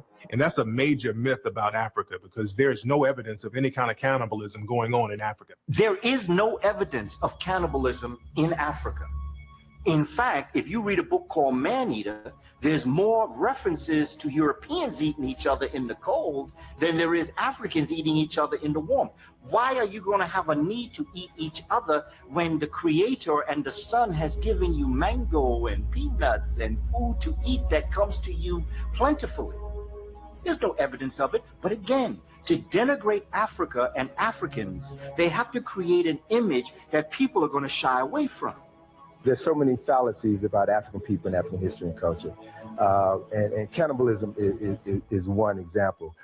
You know, based on my study, I found more evidence of cannibalism practiced among Europeans in Virginia in the 1600s. There are documented cases of the first settlers coming to Virginia from England, coming here in fall and in the dead of winter and not having enough supplies to see them through that season. So there's documented instances of people exhuming the bodies of the dead and eating them. There's one particular instance, I forget the gentleman's name, but actually I read this in the National Geographic magazine about a man whose wife died and he kept her death a secret so that he could eat her corpse and survive the winter. The cannibalism was going on in Europe big time. There's a lot of evidence showing the cannibalism that was going on in Europe. As a matter of fact, this whole vampire phenomenon that we have is rooted in the cannibalism that was going on in Europe in the Middle Ages. One of the most famous vampires, Dracula, Count Dracula, is really based on a real person named Vlad Dracula, who's also known as Vlad the Impaler. And there's a very famous portrait of Vlad the Impaler from around 1499, sometime in the 1400s, showing him and these people that he impaled on the stake. But they only show half of this portrait because when you pan out of this portrait, you will see Vlad the Impaler literally at a dinner table eating the body parts. And I mean, he has like knife, fork, salt and pepper, like he's at Applebee's or Denny's or something. You have to remember at the time, Isabella, or the queen at the time, put a bounty on slaves. And part of the edict that she sent out was anyone or any of the people that you catch who are cannibals, you can enslave them. So now everybody would say, okay, they were cannibals. Another myth about Africa is that it's extremely violent. Whenever we see anything about Africa, especially movies and the news, we always see the African warlord. We always see the African rebels riding on trucks, the African rebels with rocket launchers and machine guns. So what they do, the Western media, they'll take footage of a war-torn area. And the footage might even be old. They'll get old footage and show war-torn areas of Africa. They did that with the Coney 2012 propaganda not too long ago. And they'll try to pretend that this is what all of Africa is like. But in reality, out of the top 10 countries around the world with the lowest violent crime rates, 6 of those countries are in Africa, like Senegal, Cameroon, Mali. A lot of people don't know that.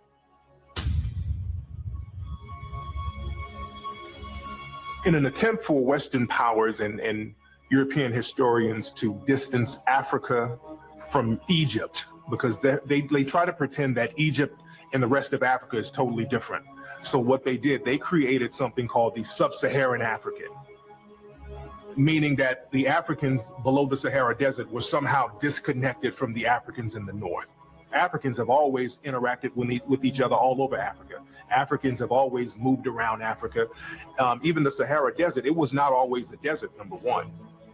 Number two, the Nile River goes from North Africa right into Southern Africa. So if they wanted to go back and forth from North Africa to Southern Africa, they can just take the Nile River. Now, one of the things we have to be concerned about is the concerted effort to take Egypt out of Africa. And so many times when people speak of Africa, they exclude Egypt. And I think, and many people I think would agree with me, many of my colleagues and contemporaries, they would say that excluding Egypt from Africa would be like taking Greece and Rome out of Europe. It's just a huge void. The more south you go, the more African-centered you'll get. As you move more north, their attachment to those structures are just not there. There's a lot of reasons why that happens, just in terms of they know it's not them.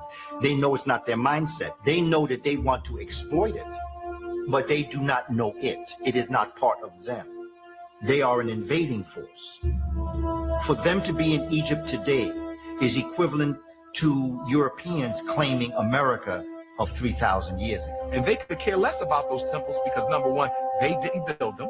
And from an Islamic perspective, they really wouldn't like to see them in existence. The reason they're there is because they are a moneymaker for the Egyptian government. Let's be clear. A lot of the Egyptians that are there in Egypt now, they're invaders. They came later on down the line. They're not the ancient Egyptians. They're not connected to the ancient Egyptians, and they know that. When they're over there, they don't respect the ancient monuments as their own. Like when you go to the mosque over there, they respect the mosque. They're not over there smoking cigarettes. They're not selling things in front of the mosque. But when you go to the pyramids and you go to the museums, you go to the Sphinx, people, they're out there hustling. They're out there trying to sell you things. They're smoking cigarettes. They're out there running scams. They're running game on you. Right. And you see this picture? We know this picture? Yes, but let me see that. What was that? Hold on. Mr. Obama. That's Barack Obama? Obama was my father.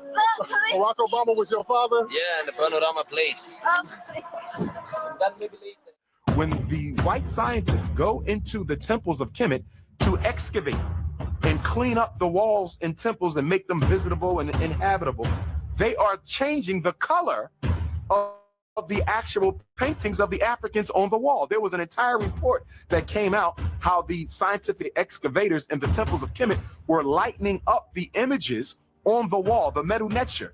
So you have black images, and they're using chemicals that actually turn the black image tan. Professor Smalls told me when he went to study over there, he said the reason why we over here in the West are so caught up with ancient Kemet is because the seeds of Kemet, after Kemet was destroyed, all were driven to the south and to the west of Africa. And during the time of the slave trade, the strangers were the ones that they gave up first. So the people who actually are the ones that were brought over here were the remnants from ancient Kemet. They too, the people of Mali and the people of these areas that you're seeing with the Dogon, they say that the Dogons themselves are the forgotten parts of those tribes that actually ended up or who were driven out of ancient Kemet.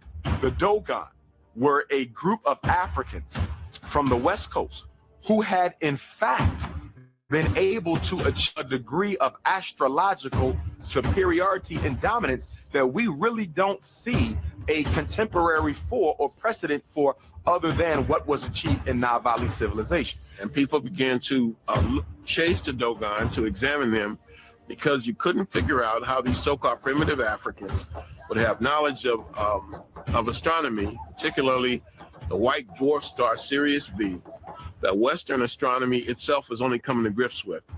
And so the Dogon have developed a kind of, I almost said infamy in the world. In fact, there's even a book called The Sirius Mystery, and it's about how the Dogon, these primitive Africans, could have knowledge of a star system that's invisible to the naked eye.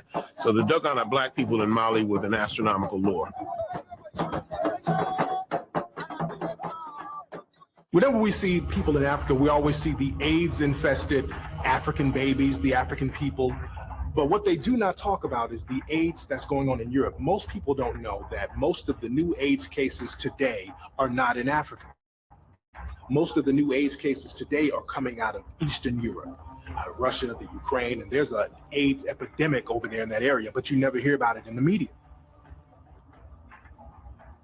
Nations are invaded at the end of their power. If you look at all of the great nations that rose, when nations are invaded, the nation itself is sick already.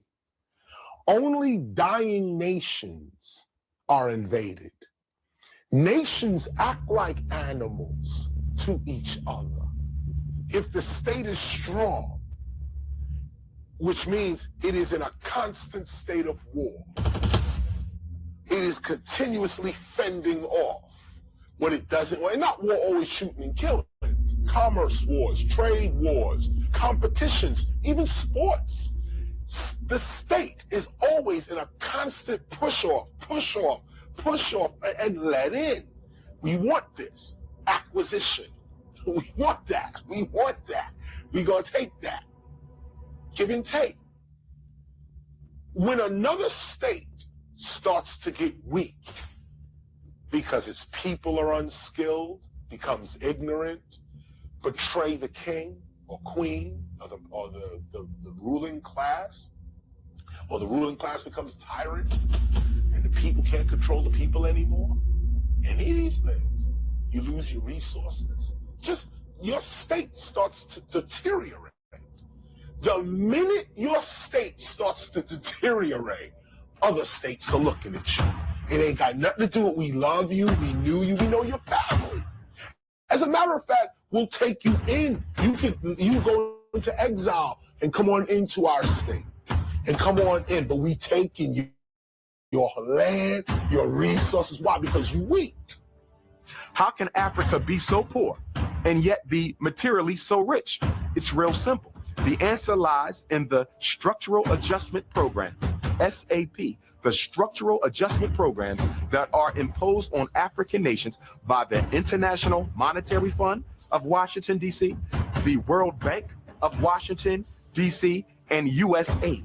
These three organizations come into Africa, loan money, and then charge an interest rate on that money that they know the African nations can never pay back, thusly re-enslaving the entire nation and, in fact, the entire continent. I point out that when Spanish, English, Dutch explorers would go through, let's say, the Americas, there's a good example here for the African continent. Many of the places they arrived at were already abandoned. Our tribes leaders, our kings and queens, our priests, traveled the world. They were literate. They read and spoke many languages. They heard and knew. These guys are coming to take over the land. They got weird weapons, and this is what they're going to do. They went back to their tribe, told everybody, gather up your stuff. We have to leave. There is an invading force coming. We have to go. So many tribes were warned. When this invading force came, many times they came and found the place deserted and just claimed it as their own. Why was Muammar Gaddafi killed?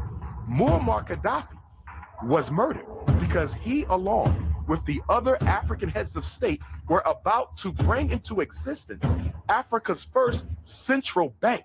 They were erecting a central bank in Africa, which was going to do what? Back its money to the resources under the ground in Africa.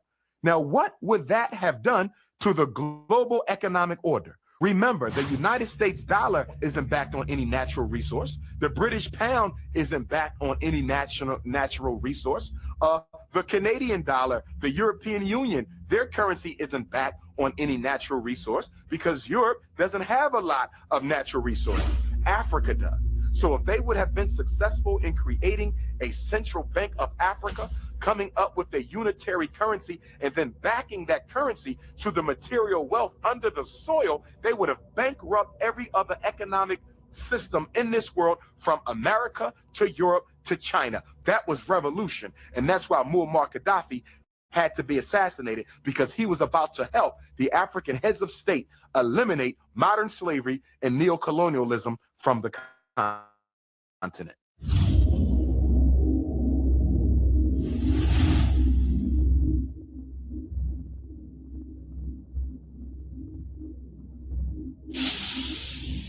One of the things that you find is that European culture begins to take off after the first civilized Europeans, the Greeks, make contact with Kemet or Egypt. Greeks themselves were not white people, and even today, you any Greek. I was in the military. I was stationed in Athens and Piraeus. We know we're cousins. Let's stop playing. We still have black Greeks living in Greece right now to this day, and people pretend they don't know where they came from, but there are black Greek people living in Greece right now. People of Ireland long before, and the people of Scotland long before the Romans came, were already African peoples. Why if you see a picture of a Scottish person, there's always somebody with like this real thick black hair, right? And this real thick black, what do you think they're trying to tell you? You know, they came out with a report a few years ago saying that King Tut shared DNA with men up in Britain. And the thing is, the Egyptians went into Britain, particularly Scotland, later on down the line. As a matter of fact, Scotland is named after an Egyptian princess, Scotia. And many of the descendants of those Egyptians are there to this day, but they're now known as gypsies. And the term gypsy is just a variation of the word Egyptian. Whites have long hair, blacks have short curly hair. What is the reason for that?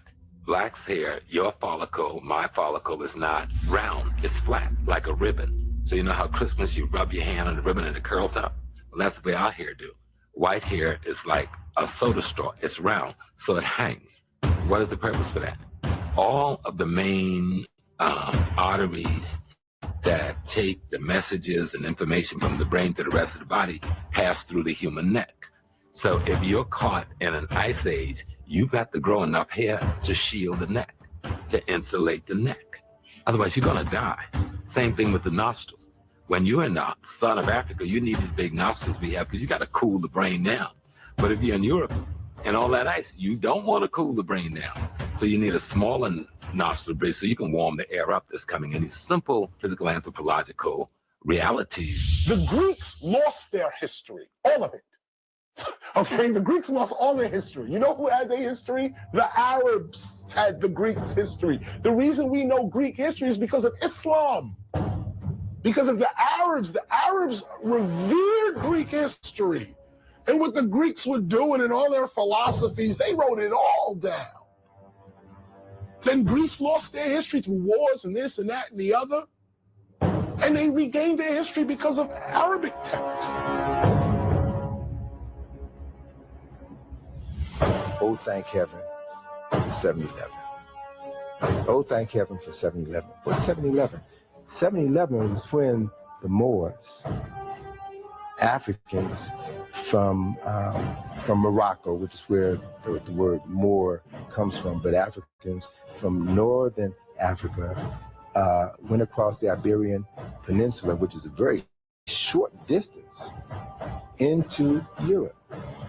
And they brought culture, they brought writing, they brought civilization, and they brought Europe out of the Dark Ages. It was the Romans that began to call the black people in Africa. 'Cause remember that day we didn't speak English. So if you don't speak English, you're not going to call yourself black, right? So if you don't speak a traditional African language or Portuguese or Spanish, you will not call yourself Negro. At that time, Spanish was not dominant, so there's no Negro, there's no Portuguese. At that time, English is not dominant, so there's no black. At that time, the Romans were the dominant force, and the Roman word for black persons was Moorish, coming from the Greek roots for black. They occupied Portugal. They occupied parts of southern France. Up until 1700s, all the medical books on surgery and general medicine in Europe was written in Arabic. Isn't that extraordinary? All of the major universities of Europe, where the physicians and the scientists and the teachers were all studying, was in Spain and Portugal, run by the Africans that the West call Moors. And the reason the West keep emphasizing them as Moors, they don't want you to see that this is the same African we got enslaved that gave us all the wealth and knowledge that allowed us to enslave you. At this time in Europe, we're talking the early 8th century, most European kings and queens could neither read or write. The Moors built vast libraries. Anybody, irrespective of your religion, you could practice your religious faith, Judaism, Christianity, Islam, in relative freedom. We find Moors in the army of the Spanish Emperor Trajan. In fact, in Italy, you have what's called Trajan's Column, and you can see more clearly Moor soldiers on horseback on that column. You can go to Rome and see it for yourself. You have at least one emperor in Rome of Moorish ancestry. His name is Macrinus. He's specifically described as a Moor. You have other high-ranking Moors in the Roman army. The Moors were known for building castles all throughout Europe. And some of those same castles can actually be found around North Africa. They call them desert castles or kazirs, but they are castles all around Africa. The heart and soul, the thought, the mind that built the castles came from Africans. And they went through Europe and they built them. They built them straight through Spain, straight through Portugal, going up into France, going up into other parts of the world. The earliest examples of castle building I found in an area that is now known as Nubia. If you were to go to the Nubia Museum in Aswan, Egypt, you'll find a model of a castle complete with a moat, drawbridge, fortifications, all of the architectural elements that we associate with castles in any part of Europe existed in Africa as late as 1800 BC, before there was civilization in Europe. The Moors are described in English literature or European literature as black as pitch, black as a crow, black as a raven, black as ink, nothing white about them but their teeth. The monument that we know is Stonehenge. A European writer by the name of Gerald Massey said in one of his books that Stonehenge was built by an African man named Mauryan. Now, this is from a European writer, because a lot of times when Black historians say something like this, it's written off as being Afrocentric. But European writers and several other European writers say that African people built Stonehenge and other monuments up in Europe. Only when the enslavement of Africans started to produce wealth for Europe, that this notion of color racism began to become a reality. Most of the great saints of Europe are black. Almost every church in Europe have a black Madonna and child.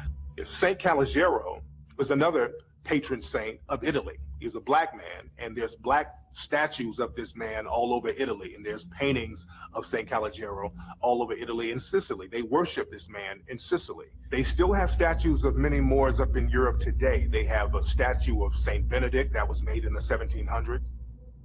There's another bust carving of Saint Gregory that's in a museum in Germany. So there's statues of Moors and African people all over Europe to this day that you can see, but you got to go to museums to see them. They're very quiet about them. You have to go over there. And also you have to learn about these things in different languages, because they keep that history hidden because they'll put it in another language. The ivory bangle lady was an African woman whose tomb they found up in the York area of Britain. Now, whenever they find African people in Britain, what they would normally do is just try to write them off as being slaves. Oh, they might have been a slave. It's a possibility that they were slaves. But with the ivory bangle lady, they couldn't write her off as a slave because it showed that she had so much wealth, she could not have possibly been a slave. The way her tomb was made, it was made out of stone, which showed wealth. Inside the tomb, it had all types of artifacts and jewelry like ivory bangles and necklaces and bracelets on her wrists. And it showed that this woman was extremely wealthy. Johannes Morris was a 13th century high-ranking official in Italy. And there's a carving, a statue of him at a museum in Italy right now.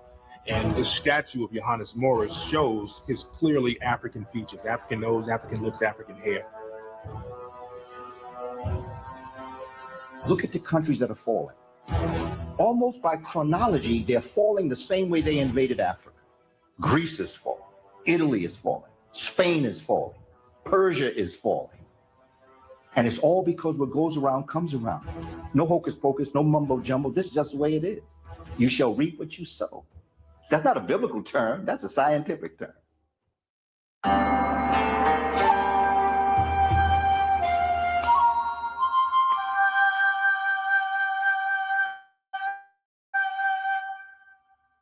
When you read the European philosophers, what did they say? They often said that Africa had two great civilizations, Egypt in the north and Asia in the south.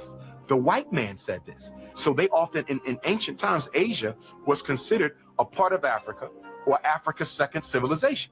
They said that you go to Asia and it's nothing but a carbon copy of Africa because it was settled by the Africans. A lot of people don't know that there are pyramids all over Asia, and there are pyramids in China. In Japan, they have an underwater pyramid that a lot of people don't know about. And you can go there now, and that's one of those ancient mysteries. But again, pyramids are all over the planet.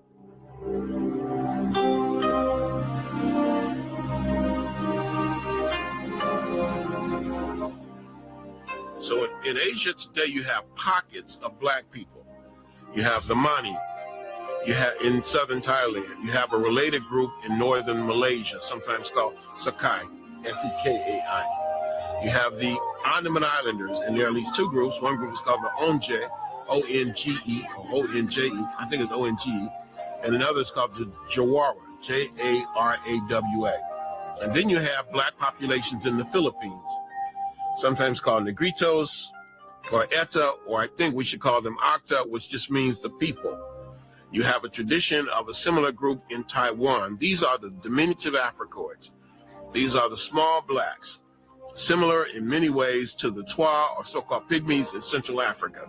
These are very, very ancient people who left Africa perhaps 60, 70, maybe 100,000 years ago and became isolated.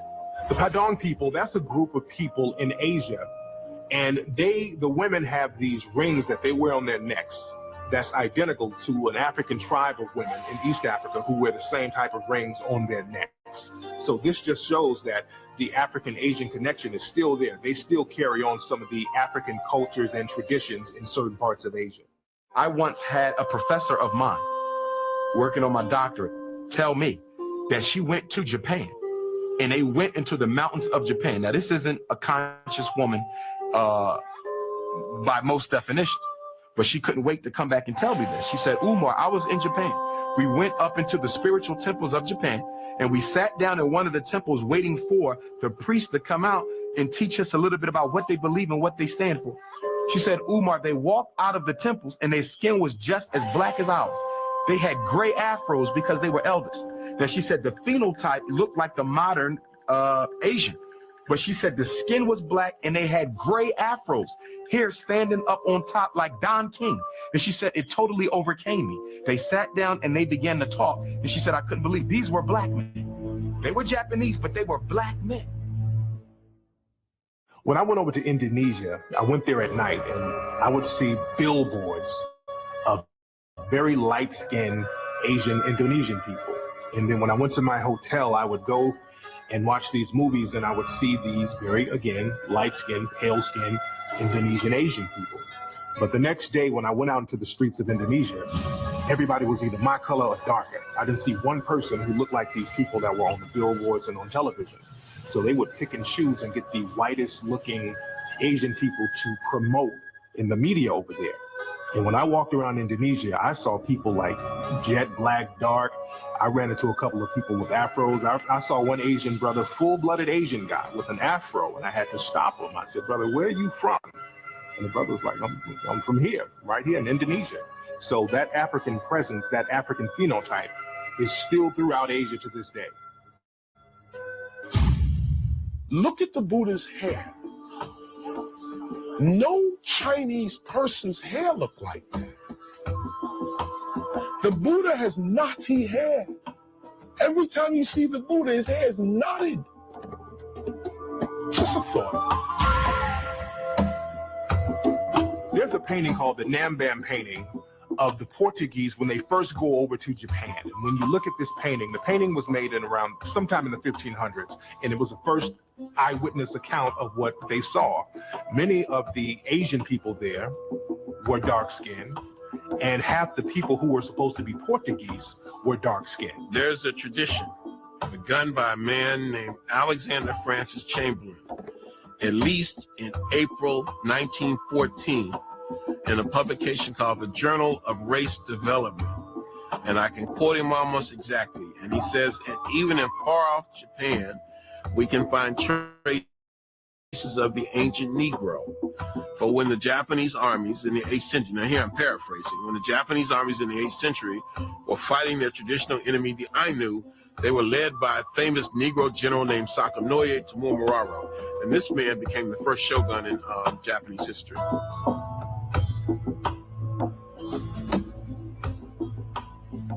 Also in Malaysia, when I went down to Malaysia, I went into the rainforest over there.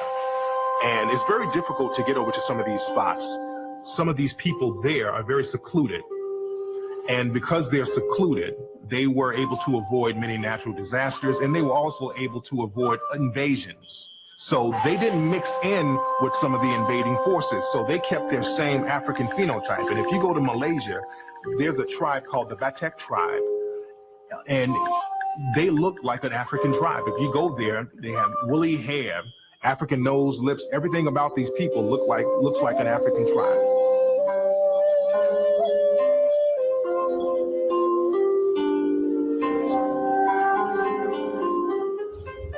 One of the things we know about white supremacy and light-skin supremacy, because even when you look at Asia, even when you go to East India, they practice racism. Why? Because all of these places were colonized by the European, and their culture infected the people. So one of the things that they do is they also have a tendency to do what? Hide the darker brother.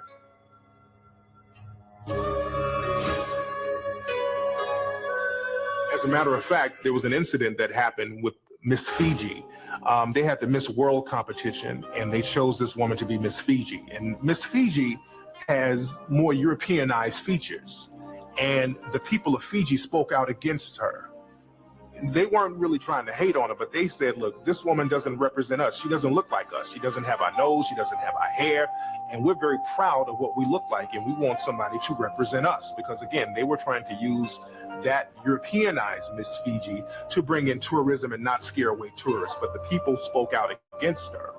And this just shows that many people around the world, they're proud of their Africoid features. One of the oldest groups of people to inhabit India were a group of black-skinned people called the Dravidians, or the Untouchables. Now, when people think about the history and the culture of India, they oftentimes think of Mahatma Gandhi. And many people give praises and accolades to Mahatma Gandhi because of Dr. Martin Luther King. But what many people do not know is that Gandhi had very racist views towards black people. The truth behind Mahatma Gandhi. First of all, I'm reluctant to use the word Mahatma. Mahatma means great soul. And many of my Indian colleagues would say he wasn't even an ordinary soul, much less a great soul. The late, great Dr. Martin Luther King Jr.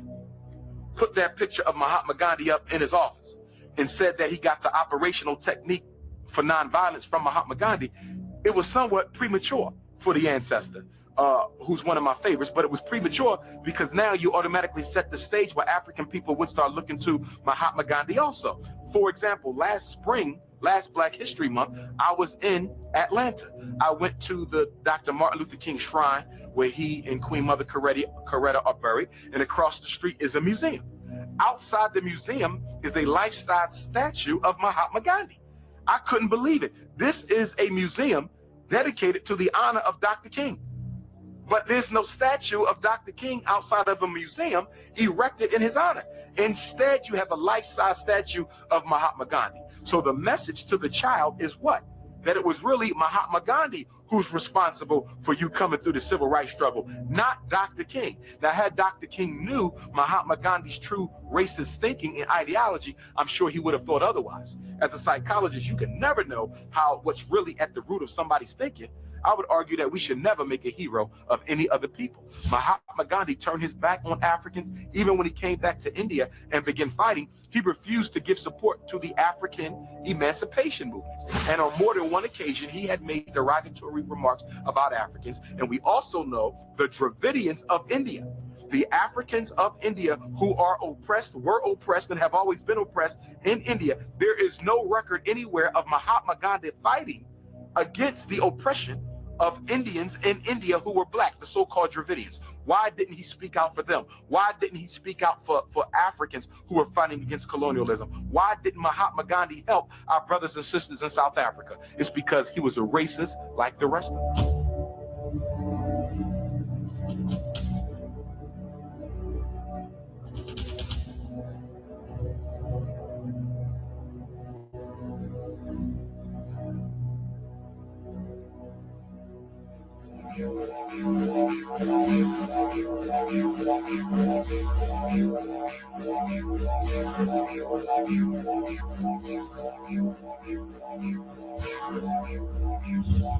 First of all, Australia itself is the world's second smallest continent, second only after Antarctica. It's the smallest inhabited continent. The name Australia means Great South Land. And the first people of Australia were the people we call Aboriginal Australians, commonly called black fellas. And of course, you have different names, the Koori, the Guri, the Noongar, and various names. The people of Australia, originally Australia was an African land. In fact, in European documentation, they considered it an African satellite. When the British came into Australia and began the mass extermination of African people, they were crystal clear who they were exterminating because they said it. And also we know that right off the coast of Australia was an island called Tasmania, a little island off the coast of Tasmania. There are no living Tasmanians in existence right now. You can't find a Tasmanian man, woman, or child because the British systematically exterminated the entire population. It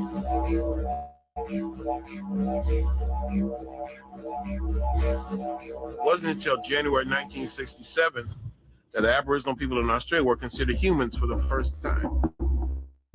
In January 1967, there was a national referendum to decide if Aboriginal Australians should have Australian citizenship. Up to that point, they were officially, and you can document this, classified as flora and fauna and plants and animals. In Australia, they would literally breed out the melanin of the people. You know, they would take the children and take them to breeding camps and breeding farms and breed the darker ones and the mulatto ones with white, and they would literally breed the melanin out of these people.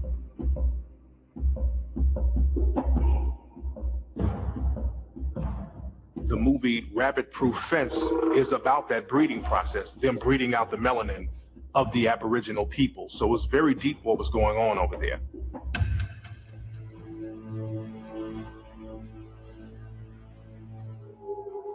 You have three major island chains: North Pacific, West Pacific, and South Pacific. Melanesia, Polynesia, Micronesia. Melanesia is the South Pacific. That means the Black Islands. And the biggest island is New Guinea. Others include New Caledonia, New Ireland, New Britain, Fiji, the Solomon Islands, Vanuatu, which used to be known as New Hebrides. These are the Black Islands. And the people that I've encountered in this part of the world tend to say they come from Africa.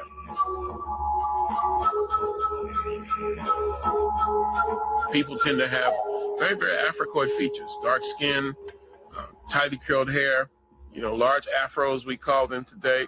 Many of them say they come from Africa, especially in Fiji. And also in Buka Island. And I ask people, where do you come from? We come from Africa. And they're very matter of fact about it. Buka, B-U-K, means black skin.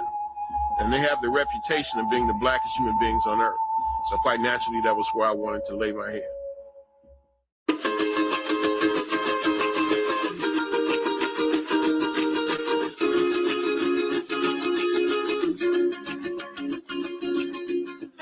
If you look at images of King Kamehameha, and I know you have, who is what might be considered the founder of Hawaii. It's like the founding father of Hawaii. Clearly Africa.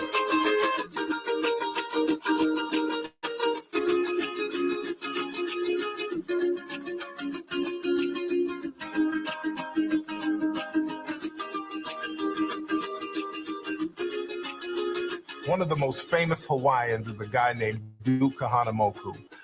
Duke was one of the forefathers of modern surfing, and they would use Duke to promote tourism in Hawaii. They would send Duke to the continental United States to promote swimming in Hawaii and surfing, and Duke had problems getting into swimming areas when he came to the continental U.S. because people thought that he was black because he was so dark. And many of the native Hawaiians, they have that dark African phenotype. If you go to places like Maui and some of the remote areas of Hawaii, they look like black people, just like Samoans. You go to Samoa, they look like black people over here in America.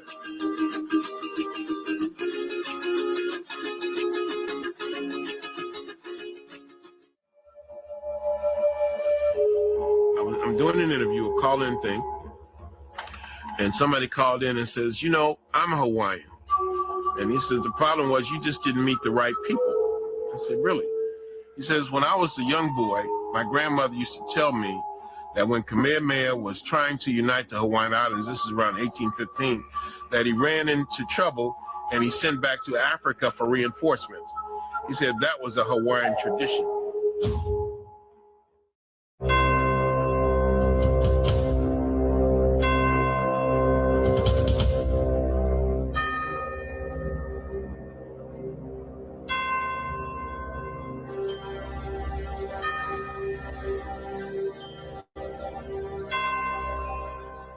African people, they've been coming to the Americas for years, thousands of years before Europeans.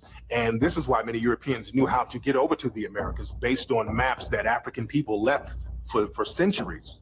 We wear the gene pool of the Native American population. We wear the gene pool of the African, which is called Moors, who had preceded Columbus to this country. And we wear the gene pool of those Africans who came from the continent. And so we felt that this land, and I do now still feel this land is ours. I'm an African American.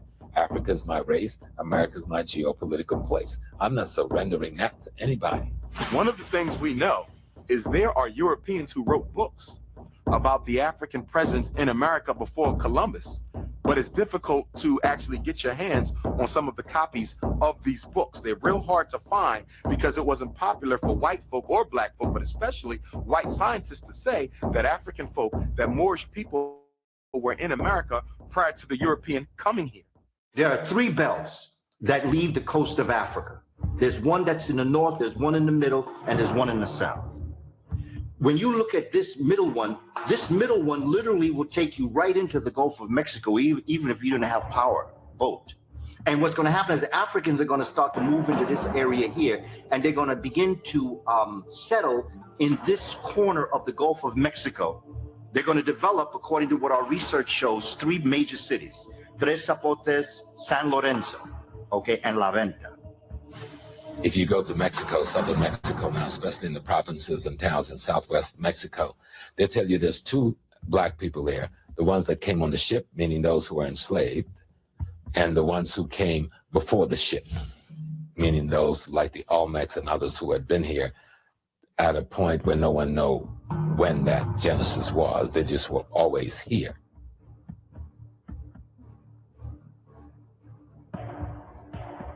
The Olmec problem was the European scientists, after finding it, it was found by a little farmer who was clearing the land for him to grow some maize and grow his corn. And he found what looked like an upside down pot.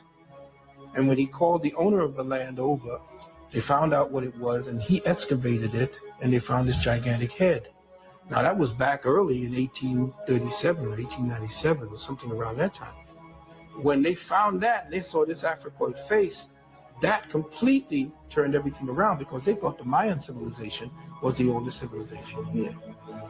Now, when they found that the Mayan civilization was not the oldest civilization, and that Africans all through the histories were supposedly brought here as slaves, they did not want to fess up and change their whole curriculum to state that there was an African civilization in the Americas some 5,000, 10,000 years ago.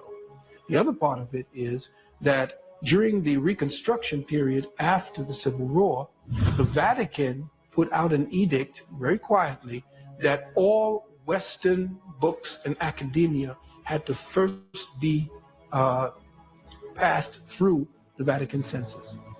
So the Vatican said that any evidence of Black history here had to be taken off of the history book.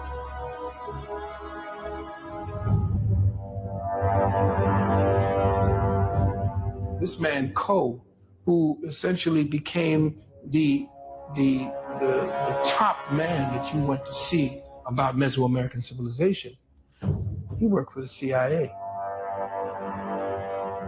When I was down there in Mexico, I saw one Olmec statue. It was very interesting to me. It had the face of an African person, and the name of the statue was actually called Monkey Looking in the Sky. And what they would do, they would try to pretend that a lot of these statues were actually animals. Like the Olmec heads, they would try to say that they were jaguars and they were aliens from outer space. The European archaeologists would try to make up anything to say that they were not Black. But this one statue called Monkey Looking in the Sky is clearly not a monkey, because first of all, monkeys don't have full lips, and it looks like a person. It is a person. And this just goes to show the depths that these archaeologists will go to deny the African history. One of the earliest groups that I can find archaeologically would be the Folsom people, Folsom. That's why you go out, you look at your map, you find various areas that we call the Folsom areas, Folsom, Arizona, Folsom, Nevada. You go out in New Mexico, find Folsom Prison, and you find one, and one of the biggest archaeological and oldest digs in America is called the Folsom Archaeological Findings out there, where they found all these African artifacts in the ground. And that was 16,000 years ago. 6,000 years ago, Asians began to migrate across the Bering Straits into the United States, and they came into the United States across the Bering Straits into Canada, and down to the northern part of the United States, and down into the southern part. And they interbred and met and interbred with Blacks, those Folsom people. And otherwise, that's why American Indians never had slant eyes and were never yellow skinned. They became round eyed and brown skin and red skin. All over the country of Costa Rica, you have these little African-like statues just all over the place. And when you go to the museums, you see these African artifacts, African-style gold. A lot of monuments and artifacts that resemble monuments and artifacts from West Africa. You have one part of the Mississippi River go one way, the other part goes the other way. In the Y of that split, you have a place that Native Americans call Cahokia. Today it's called Collinsville, Illinois. It's near St. Louis. It's where you have the largest pyramid in the Northern Hemisphere. It's called Monk's Mound.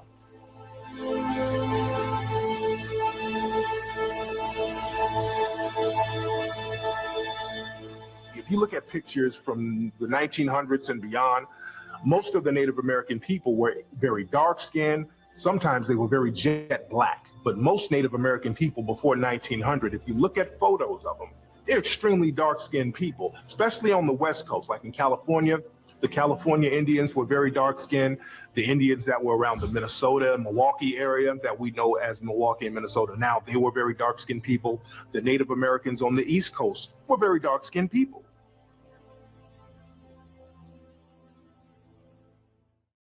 In the the late 1800s, there was something called the Dawes Rolls, which was basically a census that made records of people's ethnic backgrounds in order to determine which Native American tribes would get certain land allotments and other benefits. After slavery, many black people were associated with some of these tribes by bloodline, through marriage, through adoption, and even servitude. And because they were associated with these tribes, many black people were entitled to some of these benefits. The government did not want blacks to get these benefits, so they created a separate freedmen's list specifically for black people. They also started to list any full-blooded Native American who had African features as black because they didn't want them getting those benefits either. At the same time, they allowed white citizens to come in and pay money under the table to be listed as part Native American. 1895, 1896, when a lot of the whites found out the benefits that these blacks are going to be entitled to, a lot of whites went to the Dawes Commission and said, look, why don't you put my name on there? They said, but you're not an Indian. So that's what they said, well, I'll give you $5. So the rule got around, the policy got around that for $5, that a white could put his name on the Dawes rolls and be called himself an Indian and be entitled to all these benefits, and all their children could be entitled to all these benefits forever. And so that became known as what's called a $5 Indian. And so if you go around now and check most of the Indians, the so-called Indians in America, about 90% of them are not even Indians. Those are just whites now who are passing as Indians. But they're getting all the benefits. And they're not paying any taxes, getting free college education. They put up a little reservation on the land that they don't live on. They have another home off and get all kind of benefits.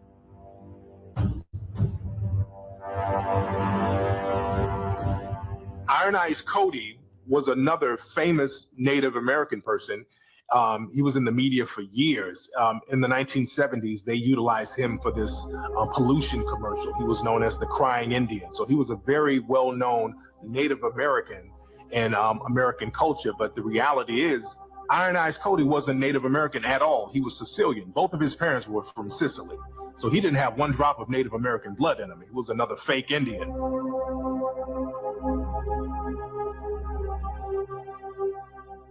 First authorized paintings from the Americas was of these 3 African men who were the leaders of a maroon colony down in Central America.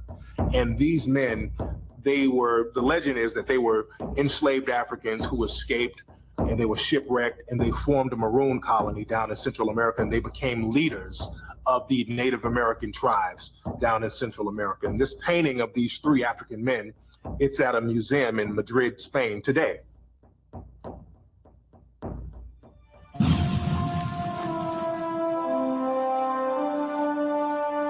Boukman, Haitian Revolution, the original revolutionary, because he was turned in the night of the revolution. That's when Toussaint Louverture took over. The book Irritated Genie, we need to read. The name was Boukman. Boukman was called Boukman from Jamaica because he couldn't be handled in Jamaica. He was sold to Haiti. He started a rebellion amongst the African people. And they knew him as Boukman because they always read. He was very intelligent. He always taught the people who they were and what they were. The night before the revolution, Boukman looked to his brothers and sisters in the field.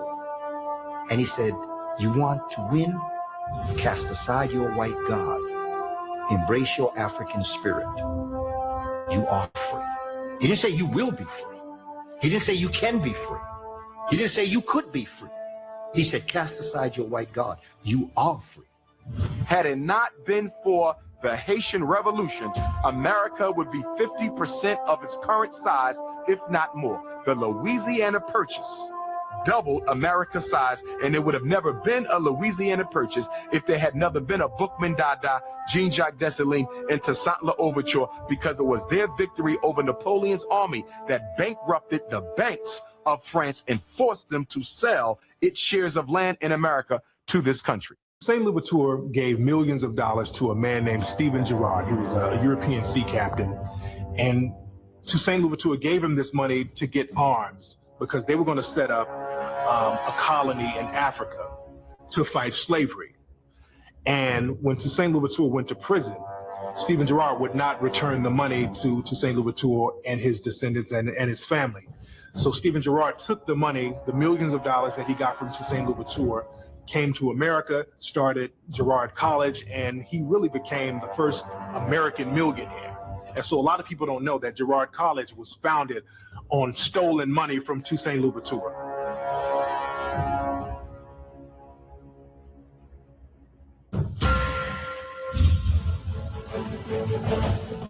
Down in Peru, they found the mummified body of a Peruvian girl who was sacrificed about 500 years ago. And the Peruvian girl, if you look at her, her body is well preserved. She has African features, African facial features. She even has African style braids.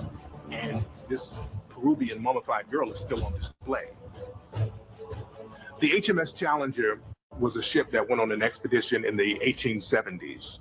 And they went to different places around the world. And one of the places they went to was a place down in South America called Terra del Fuego. It's right on the tip of South America. And they took photographs of some of the Native American people there. And one of the Native Americans down there, one of the Native American pictures they took is a man who looks like a West African man. He's pure Native American though. And this picture of this Native American man who looks like a West African, this photograph is at the London Museum to this day. So this just goes to show many African-looking people were already over here.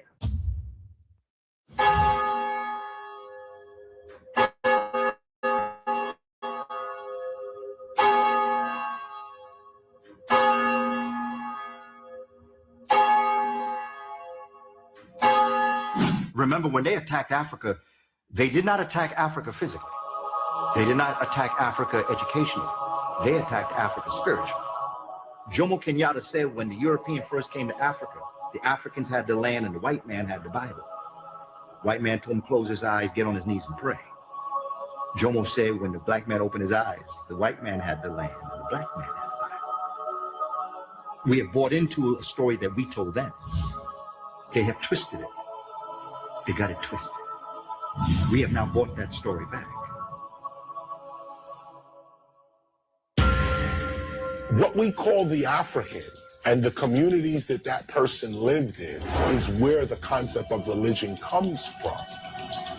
Europe never produced a religion, ever. Asia receives its religion from Africa. All of them. Buddhism, Hinduism, Shinto. As a matter of fact, to be more scholarly, starts with Hinduism. The first Hindu gods to come across were black Africans. And they came across, they were called Sambo, which is now a derogatory term used for blacks, mulattoes, etc. Sambo.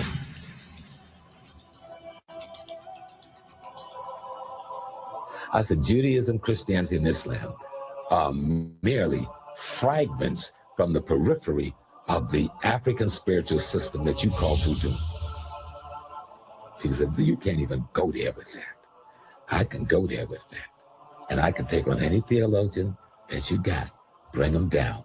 And I'll show you, give me your 12 tribes, give me your 12 disciples, give me your 99 pearls of faith of Islam, and I'll show you those are nothing but sets of qualities and attributes, and I can juxtapose them in a perpendicular line besides the Orishas of the Yoruba, besides the Loas of the Voodoo, besides the Netches of Egypt, and show you we're talking about the same system. Jesus is a name which did not come into existence in the English form until the 1600s. The letter J was not invented until the 1600s. Let me say this again. Now, the letter J was not invented until the 1600s. So the reality is Jesus is not the name of that person. His name is an Amharic name, Yeshua. 1482, Leonardo da Vinci was commissioned to paint a painting of Christ and the 12 disciples. This was 1482, 10 years before Columbus set sail, because that painting would be the greatest weapon used in colonialism, and still is right now, because many black people around the world still have that original Last Supper. And so when Leonardo was asked to paint that picture, he got his uncle to actually sit in, and this is an historic record. He got his uncle to sit in and pose as Christ, and he got 12 criminals from a local jail who happened to be available to sit in as the 12 disciples.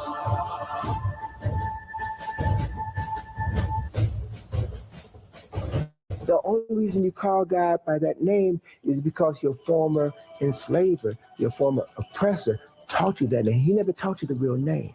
He never gave you the keys to the power to free yourself spiritually, so that you are now spiritually or religiously still a slave.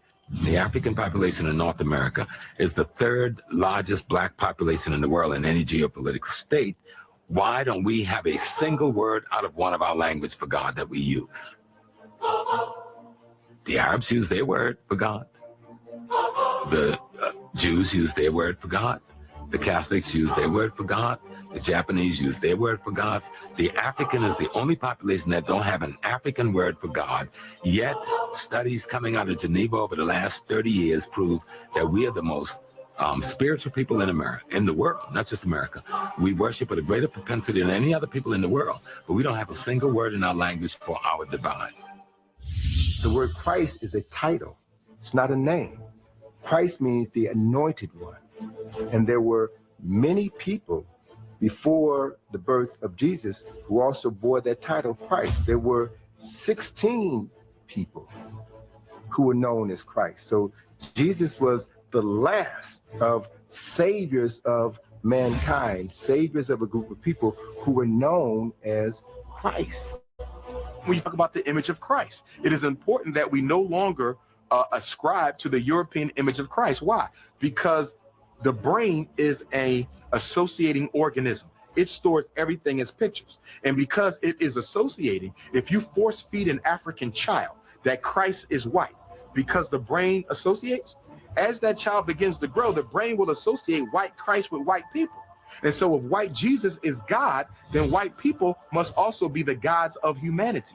And so guess what? The power in the painting is transferred to the people who resemble that painting. And so it is difficult to pray to a white Jesus and not in some way feel inferior to white people. And that's why when I talk to Christian ministers, I often tell them you have to change these pictures. They say it don't matter. Of course it matters. Why do you think the European went around the world and systematically altered the image of Christ in every major cathedral, every major church, every corner of the globe? Because it is difficult to oppress a people whose image of the God doesn't look like the oppressor. But when God and the oppressor look one in the same, then the people will come to believe that the oppression was ordained by God. What we find is that in this story that came out of Kemet, after Aset reconstituted the body of her husband Asar, the spirit of Asar came and impregnated his virgin wife, Aset. And then 9 months later, the virgin Aset gave birth to her son, Heru. And Heru was born 4,000 years ago on December the 25th.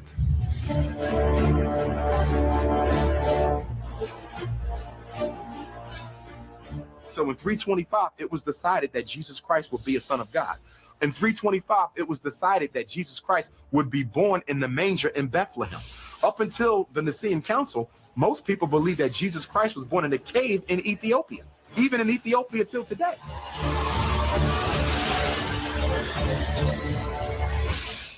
Christmas was not celebrated in December 25th for hundreds of years. It was celebrated in August.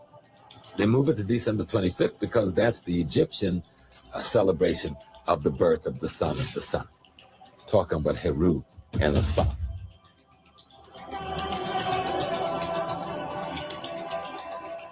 The image that we have of Santa Claus is the rosy-cheeked European jolly guy, and that image was created sometime in the early 1800s.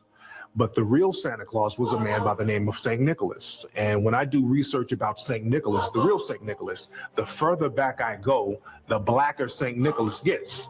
And when you look at pictures and portraits of St. Nicholas in museums in Europe, St. Nicholas is totally black. And there's a museum in Italy that has an old painting of St. Nicholas, and he has like dark skin, woolly hair. So people have to realize that the Santa Claus that we know and love today is based on a black saint from Europe.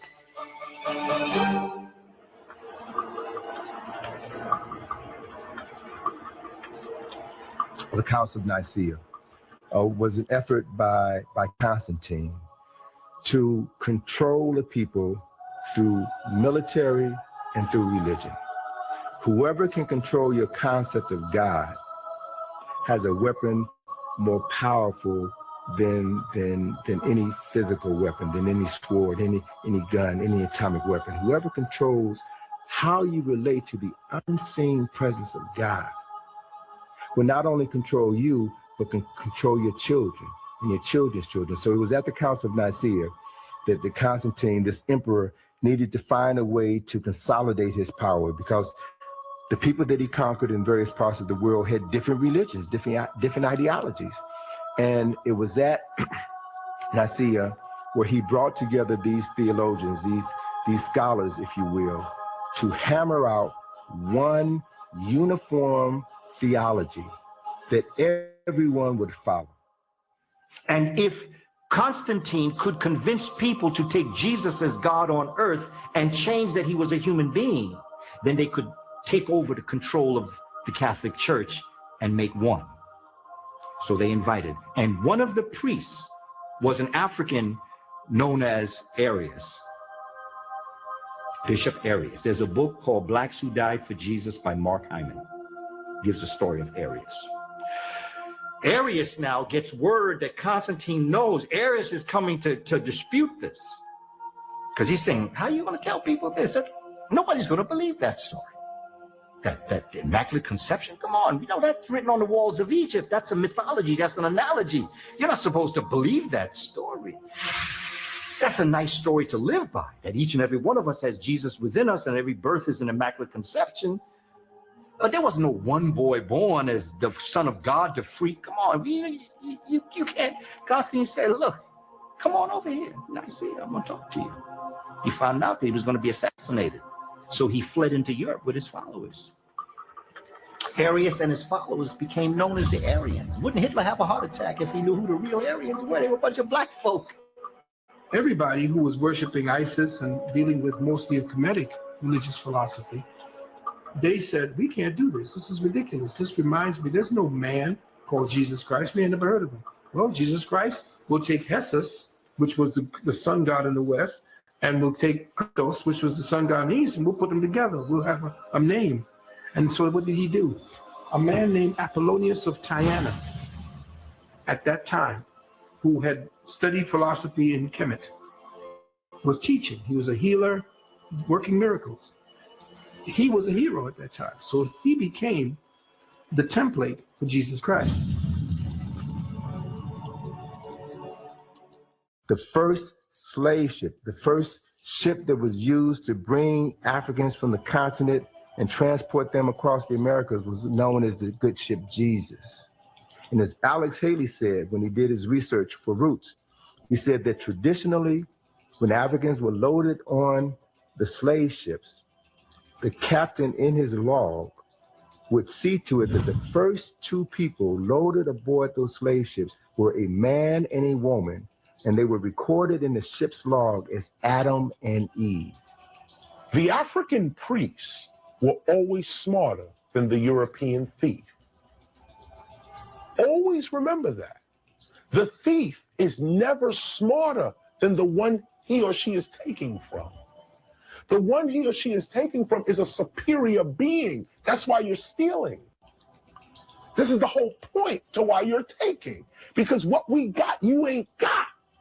And in the case of King James, I believe it was 1604 when he initiated, 1604, 1609, when he commissioned a group of 50 men to pull together all of the references, all of the biblical references in existence. And one of the men who, it is said, participated in this project was the most prolific writer of the English language at that time, a young poet by the name of William Shakespeare. William Shakespeare did work on that project, but as with many religious works that were commissioned during that era, none of the authors were allowed to put their signatures on their works. So artists, being the creative people that they are, found creative ways of putting their signatures in Psalms 46, verse 3, and Psalms 46, verse 9. The 46th word from the beginning of Psalms 46 is the word shake. The 46th word from the end of Psalms 46, 9 is the word spear, Shakespeare's name. Now, if you look at other versions of the Bible, not the King James Version, but other versions of the Bible, you won't find that same correlation, only in the King James Version. We are so far removed from the reality of our African spirituality. And until we cast aside that white God, we can't be free.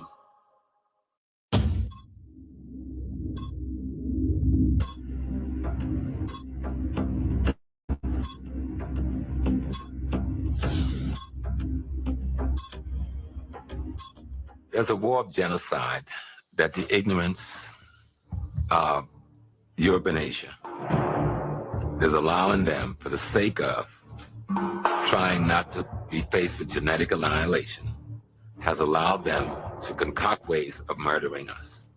I mean, we can go to the syphilis experiments at Tuskegee, or we can go to the AIDS in Africa.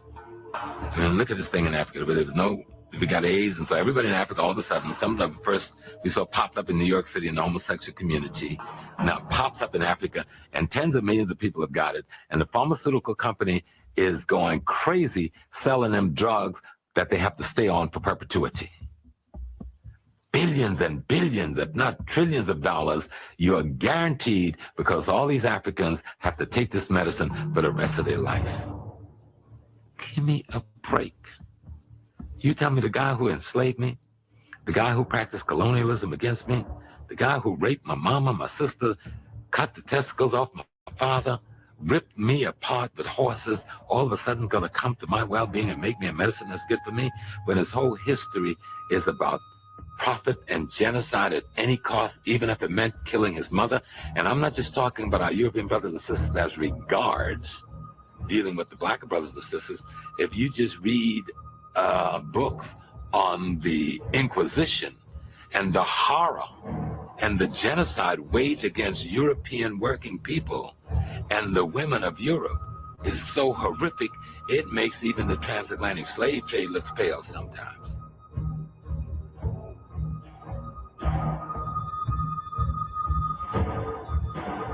The whole AIDS hoax has been about us getting to take the medication. There's no HIV that creates AIDS. They found that the HIV is a very innocuous, very benign so-called virus and doesn't cause anything. What does cause AIDS is drugs, the taking of medications. And what created the AIDS condition in the homosexual community that came what is known as GRID, gay-related immunodeficiency, were these poppers, amyl nitrate and butyl nitrate, these things that we use for the heart to dilate the muscles. Well, the homosexual community, the one who created it into these little popping things, when you broke the seal, it made a pop, so they call them poppers. It was the inhalation of these things that began to bring down the so-called immune system of the homosexuals, and they began to have this immunodeficiency based upon overuse of this. Why did they use these poppers? Because when they used these poppers and they inhaled it, not only did they get the rush, but the anus began to dilate and relax. So the homosexuals were using this left and right. Thousands are being sold here in New York. And when they found that, and they did not put in that poppers were the ones, and that drugs and these poisonous medications were creating the conditions called AIDS, they took the opportunity to ride the HIV/AIDS connection because they knew the money that would be made and that they could recruit people into believing that a heinous disease had attacked everybody. And where did it come from? Africa. It's always wise to study your enemy. If you're going to defeat someone, you must know their strengths and their weaknesses. People have been utilizing Africans to heal themselves for centuries. And people have been going to African shamans, African witch doctors to find cures for themselves, that Eastern medicine. So people have been going to African people to cure themselves for years. the doctor that's given credit for a lot of the internal examinations that women go through, those instruments were first tested on women who were enslaved. And I can only imagine, well, I can't even imagine. A woman could imagine, but the kind of pain that that woman was put through to test those particular iron steel objects that would go up through their bodies. In the United States, what they would do with slave children, and this has been well documented, to cure rheumatism and to cure gout and to cure arthritis, they would place their feet on top of a slave child and just keep their feet there for hours, thinking that the child, the melanin, would draw out whatever sickness the slave masters would have. Well, we know that a lot of things have happened in our hospitals. We know that experiments was used on our people in almost every city hospital in America. Henrietta Lacks was a sister who lived in Baltimore and who had cervical cancer, and ultimately died of cervical cancer. And the doctors harvested some of her cells, and what they discovered in performing tests on her cells were that her cells were immune to specific diseases, specific cancers. So there was a quality in her cells that was resistant to disease. And they began to develop a host of vaccines and treatment modalities using the cells of this Black woman. And they never told her family that they had harvested her cells, that they had made millions of dollars, tens of millions of dollars. Henrietta Lacks' own DNA and her cells are all over the world right now because they were so prolific, they just kept on multiplying. That was an indication of the fact that as African peoples, we hold the genetics for eternal youth.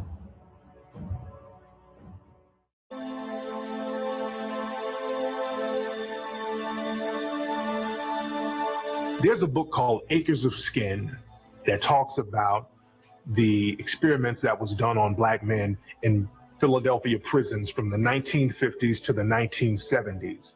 In addition to the many medical experiments that are done on Blacks in hospitals and prisons around the country, many people believe that chemtrails that are often seen over Black communities purposely contain chemicals that create adverse reactions within the Black community.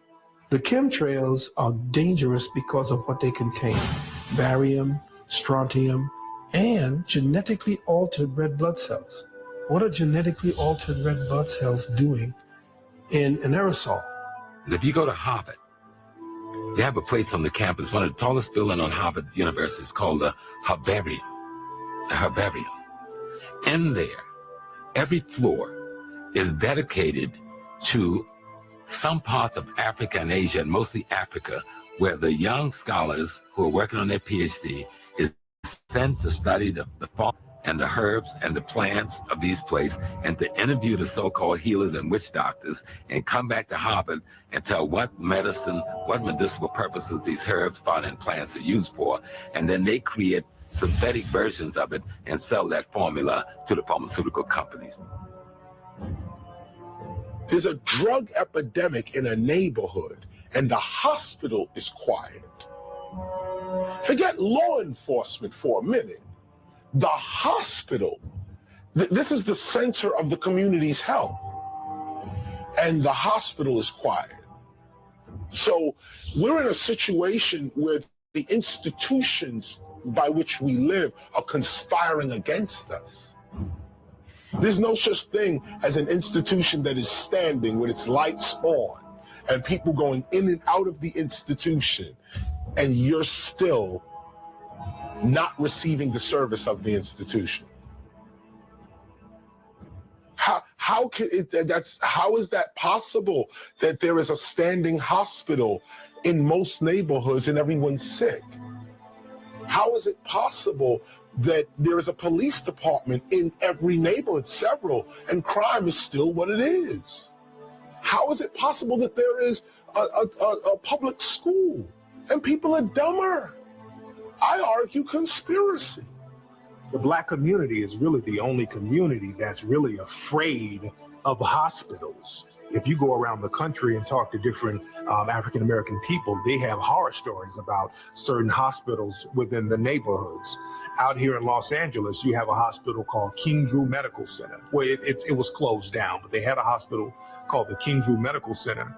And if you ask any black person in Los Angeles, they say, well, that's Killer King Hospital. It was known for people going in there for minor ailments and not coming out. And there were all types of rumors about King Drew Medical Center. Some people said they were selling organs, they were killing black people, selling off their body parts. There was a story in the LA Times talking about how people were so afraid to go to the King Drew Medical Center that if they got injured, they would run from the ambulance if they knew the ambulance was going to take them to the King Drew Medical Center. So that type of reputation has been going on in the black community for years about certain hospitals in the area. It is very difficult to use black people to experiment and find out cures because of melanin. That's why experimentally, doctors and Europeans use white mice.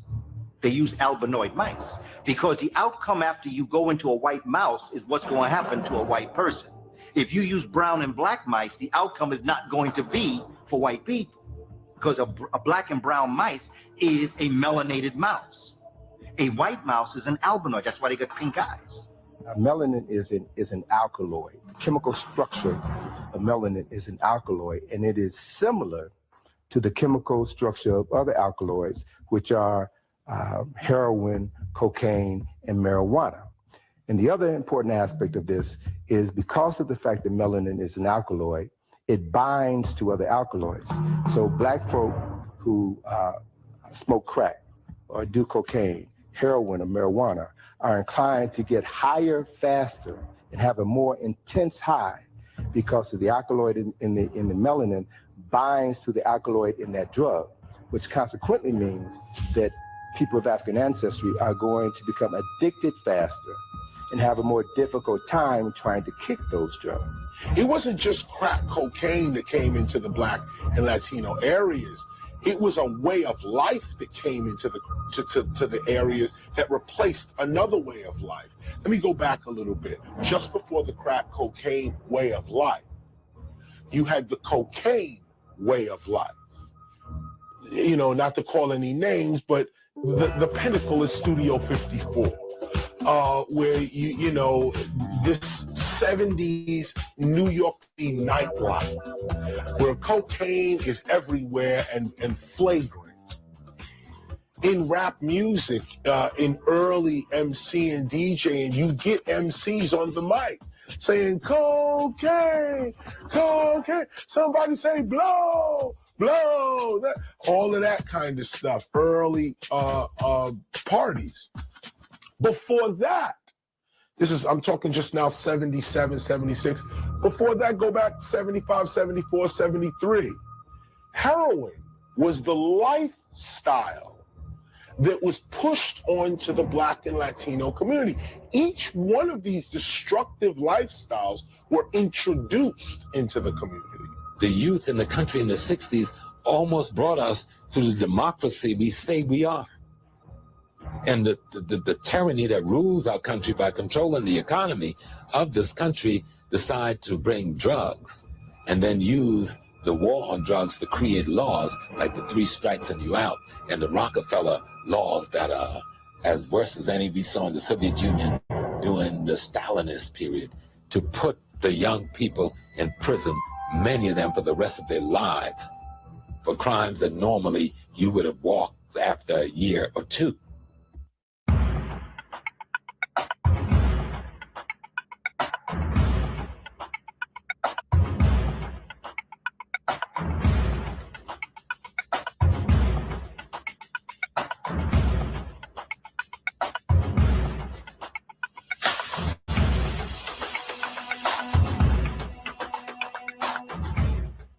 The 13th Amendment reads, slavery is abolished except when you are found guilty of a crime and go to jail.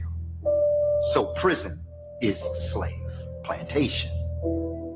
And look at all the things that are denied you in jail is the same thing that were denied Africans on the plantation. Slavery still is very much alive.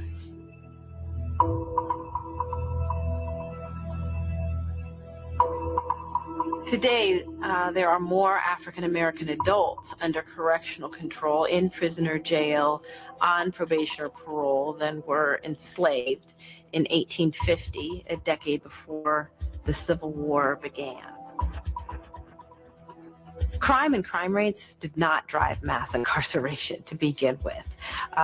Incarceration rates have fluctuated over the years, gone up, gone down. Today, are actually at historical lows, but incarceration rates, especially Black incarceration rates, have consistently soared regardless of whether crime is going up or going down in any given community or the nation as a whole.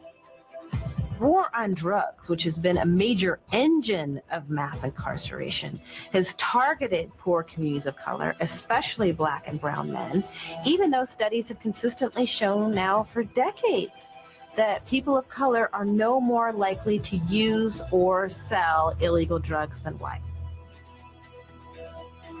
Before 1964, the prison rate in America, the majority of people in prison were white people, were white guys. But the thing is, there was no need to have a strong police presence in the Black community because Black people were already controlled by the basic laws of the land. Black people were already controlled by Jim Crow laws, signs saying Black people drink from this water fountain, Black people couldn't live in this neighborhood. So Black people were just controlled, period, at that time. Now, after the Civil Rights Bill passed in 1964, this is when the police presence became very strong in the Black community, because the average citizen couldn't control Black people like they could before then. So they came up with another strategy and had law enforcement do it. So around 1964-65, Black communities were flooded with law enforcement. And this is why the Black Panthers was started, because of the police brutality that had started in the Black community.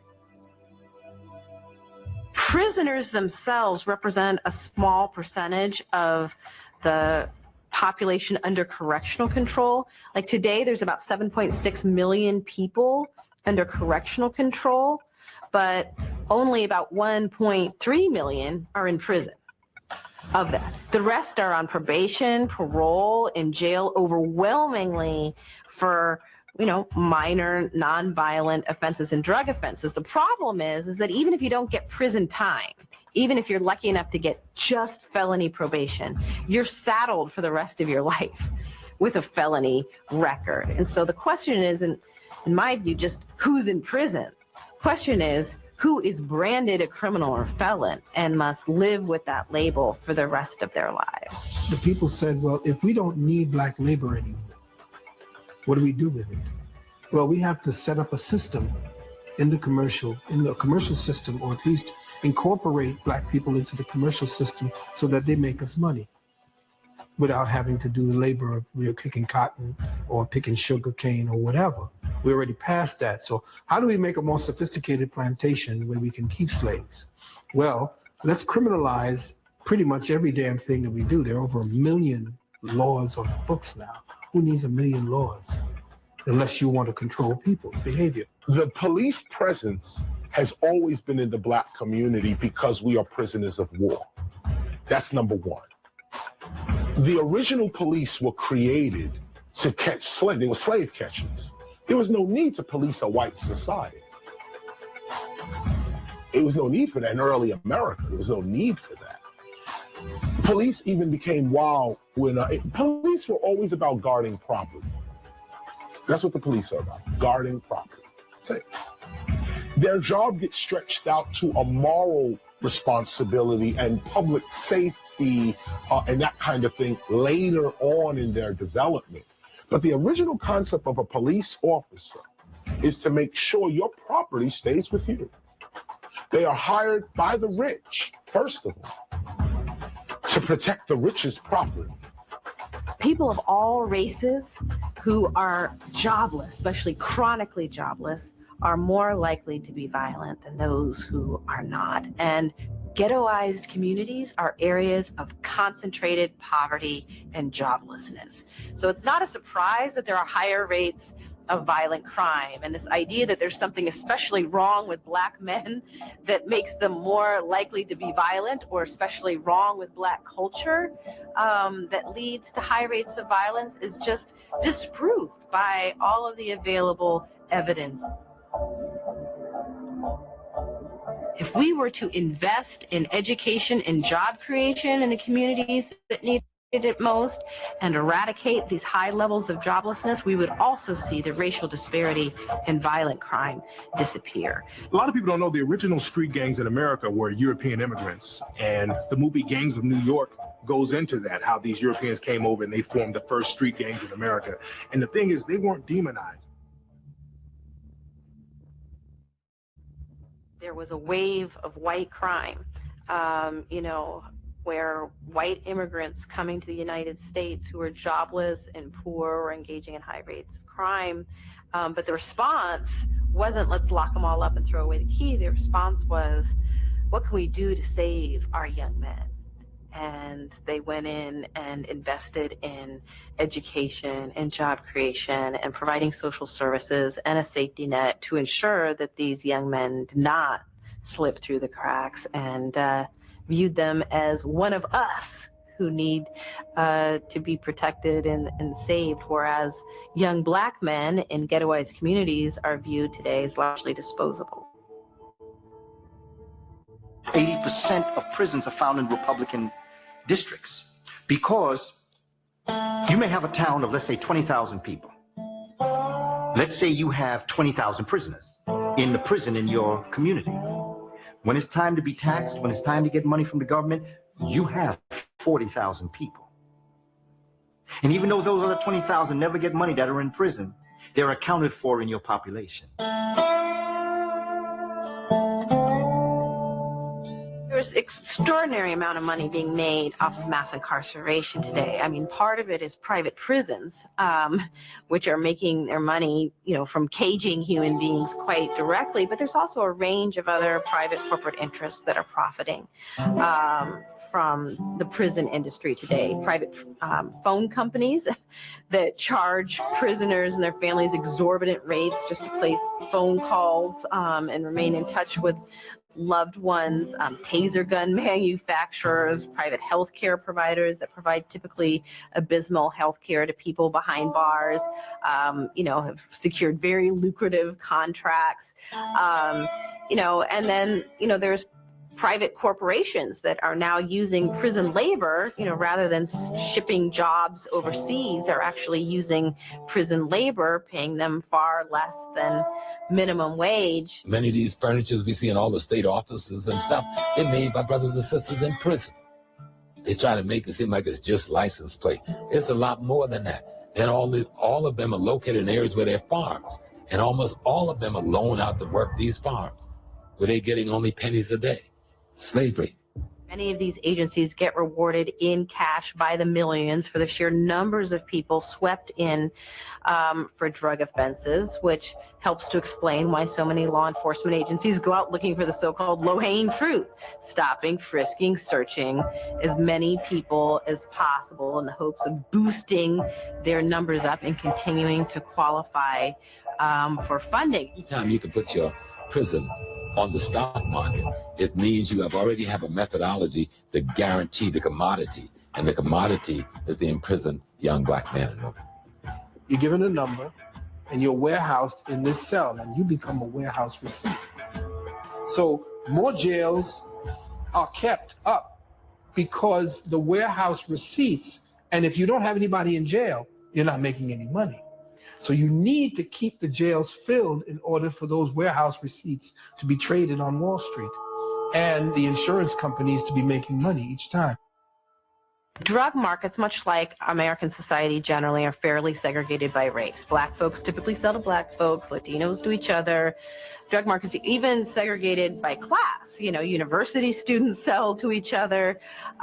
Drug dealing happens in every community of all colors, but those who do time for drug crime are overwhelmingly black and brown. President Richard Nixon was the first to coin the term a war on drugs, but it was President Ronald Reagan really who turned that rhetorical war into a literal one. And he declared his drug war in 1982, actually a couple of years before crack first began to ravage inner city communities and become a media sensation.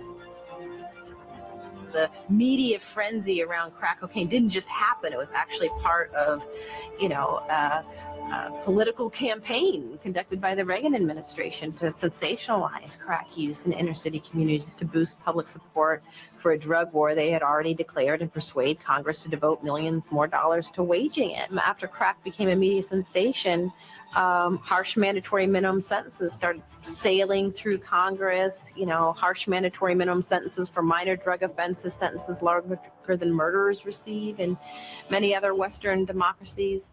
And soon Democrats began competing with Republicans to prove they could be even tougher on them, those people, than their Republican counterparts. And so it was President Bill Clinton who actually escalated the drug war far beyond what Reagan and his Republican predecessors even dreamed possible. There was a representative in Missouri named Chuck Graham, and he had a proposal. He had something called the Life for Life program. And with this program, they wanted to offer prisoners on death row lighter sentences if they were to donate one of their organs or body parts. Well, the war on drugs was part of a grand Republican Party strategy known as the Southern Strategy of using racially coded get tough appeals on issues of crime and welfare to appeal to poor and working class whites, particularly in the South, who are anxious about or resentful of many of the gains of African Americans in the civil rights movement. And President Richard Nixon's former chief of staff, Haldeman, described the strategy this way. I believe I'm recalling the quote correctly. He said, quote, "The whole problem is really the blacks. The key is to devise a system that recognizes this while not appearing to," end quote. The meth epidemic has been severe, and some have argued that the meth epidemic is actually far worse than what the crack epidemic was in terms of the harm that it caused. But there hasn't been any media frenzy associated with the meth epidemic. There has been an increase in the number of whites going to prison for drug offenses since the meth epidemic, but there hasn't been an all-out war waged against people who are predominantly white, who use and sell meth.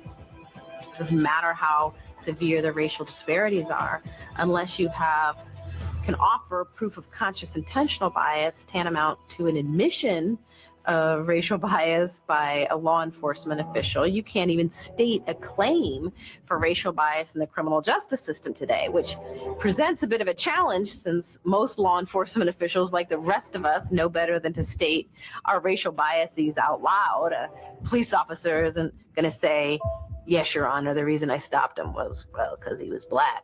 People look at it as a civil rights violation, but it's really a human rights violation because it's criminal what they're doing to black people on a mass scale, criminalizing the image of black people and railroading them into a jail system really for profit. That's slavery, and that's a human rights issue, and black people need to start treating that as a human rights issue. So we shouldn't go to the courts here because the courts here are in cahoots with the private organizations that's railroading all of these black men into the prison system. So if black people are going to do anything, they need to take this fight to the world court, to the world stage. Well, I do think mass incarceration is a human rights issue, a human rights crisis. And there have been efforts to bring these issues to the United Nations and to international courts, and I think we should continue to do so. I do think we should avail ourselves of those tribunals and make more of an effort to educate people in other countries about the realities of what is going on in the United States. So many people around the world today think that the U.S. is the land of great racial equality, especially with the election of Barack Obama, and it's important for the other story to be told. At the time, we had just come back from Vietnam, and there was a threat.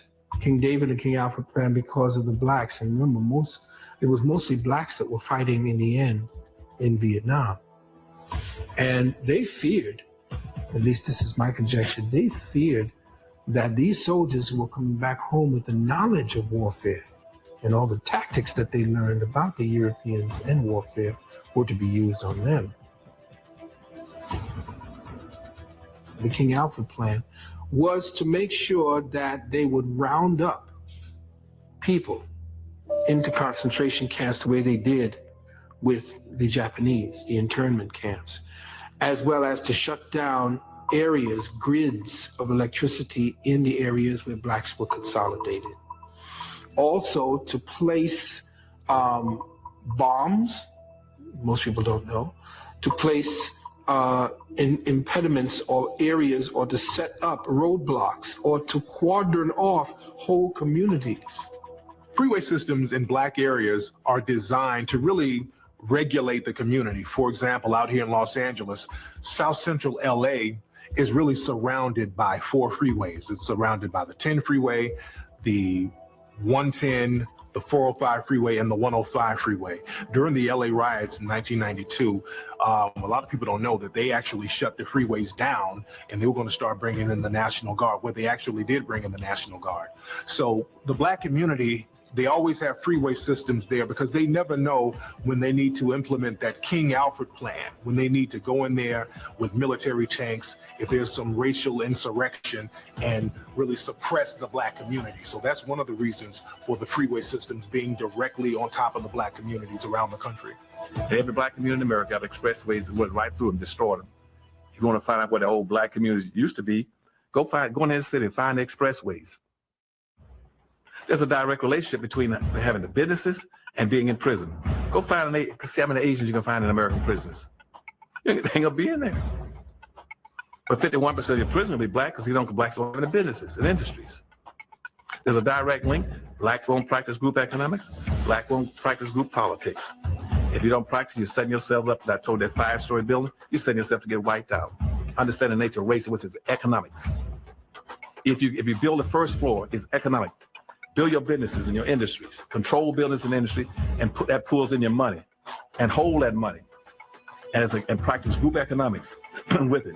Arab and Asian money bounces 12 to 13 times what it leaves. Jewish money bounces 18 times.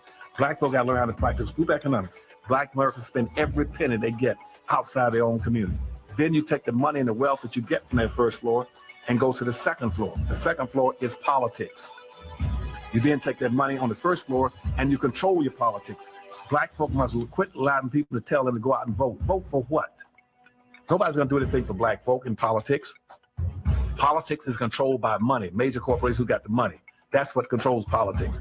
If you have no money, you have no say-so, you have no benefits coming. So you take your money and you control, and you take your money from the first floor, you buy every politician on the second floor. And then the politician you can't buy, you rent or lease them to get what you need. Then once you get the second floor under control with the politician, with your money, then you go to the third floor. The third floor then is the police department and the court system. You take your money from the first floor and your politics on the second floor, and you control the court system and the police departments. Then the fourth floor, that is media. You then take the money that you generate off the first floor from business and industries, and you go after radio stations, TV stations, newspapers, and cable systems, so that you can now inform and communicate with your own people. Right now, black folk own and control less than 35 thousandths of 1% of the media in the United States. Out of 12,000 radio stations, black folk own about 75, 80. That's all. You own no cable systems. You don't have a daily newspaper. You have nothing of importance. You got about one black TV station. And so you can't communicate with your people. You can't inform your people. You can't do anything. You can have Rush Limbaugh and all the rest of the guys talking about racism all day long and bad mouthing and O'Reilly. They can call black folk all kind of names all day long. What are you going to do? You can't respond. You can't communicate with your own people because you don't have an economic base. 51% of all the prisoners in the United States are black people. You don't make up 12% of the population. That's no accident. It's because you don't control the economics and the politics. They're going to go after the weakest people they can get their hands on to incarcerate. That's the black folk. And what are you going to do in response to when they over incarcerate you? You're going to go out and have a march, a demonstration. We're going to march. March, well, who cares? March really never changed anything. The prison industrial complex is not going to work, because you cannot put people in prison that way naturally. It'll last a while. Have your fun. But within 100 years, that's not going to exist. I believe white supremacy was born to die, and everything it does in its ignorant arrogance kills itself. It's meant to die. And what they're doing is they're setting up their own suicide by doing that to other human beings. Some of the most gifted human beings I've met were in prison. Some of the most gifted human beings I've ever met have been in special education. And to think that those young people, male and female, could be educated to cure cancer, to go into outer space, to build things that our community needs, but you'd rather put them in prison because of the color of their skin, what goes around comes around. You shall reap what you sow.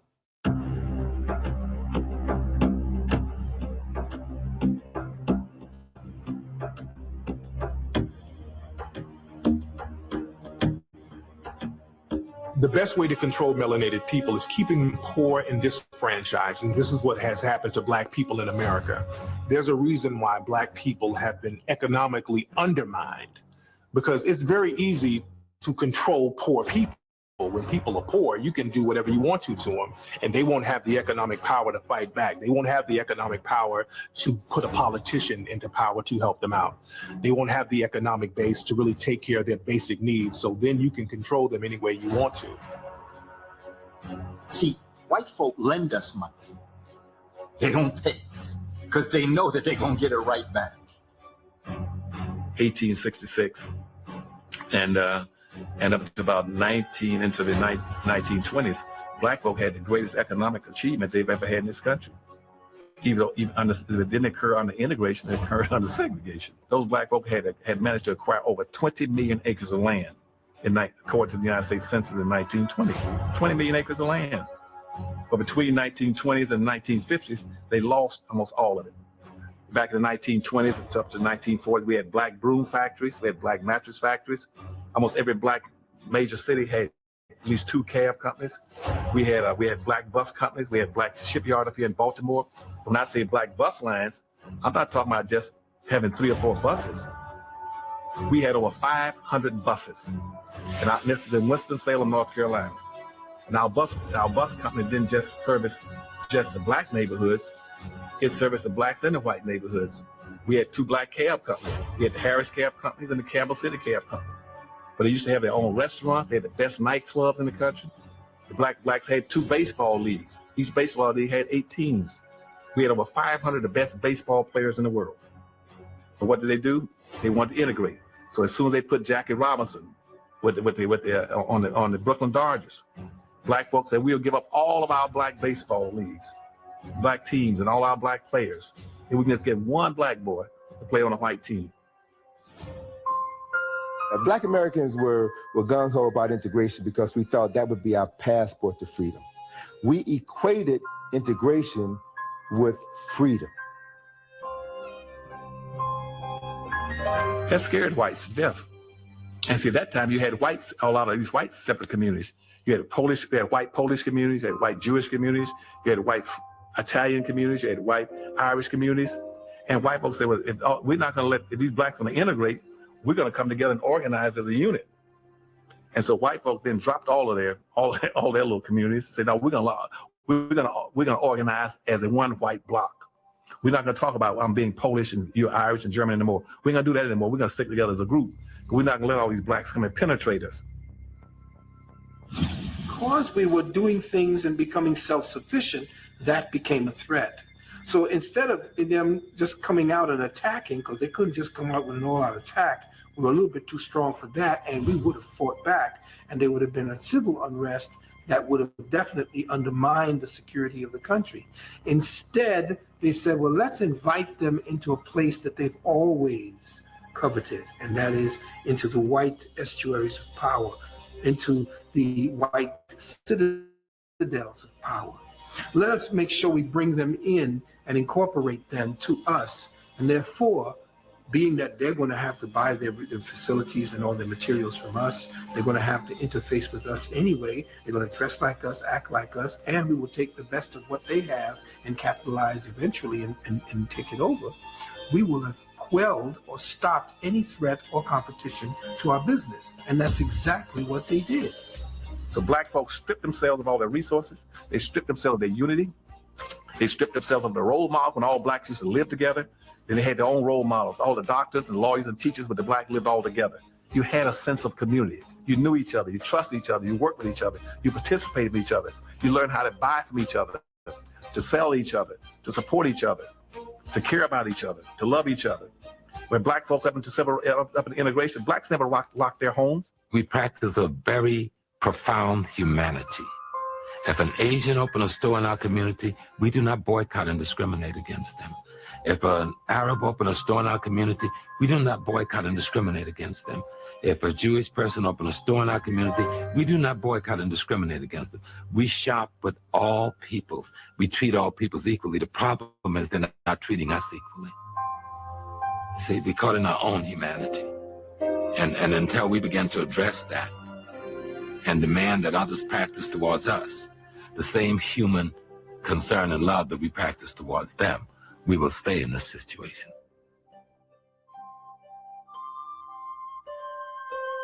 Durham, North Carolina was the most progressive and best black Wall Street we had in America. That's why you had all the black major insurance companies, mortgage companies, and banks and all was in Durham, North Carolina. Durham, North Carolina was the black Wall Street.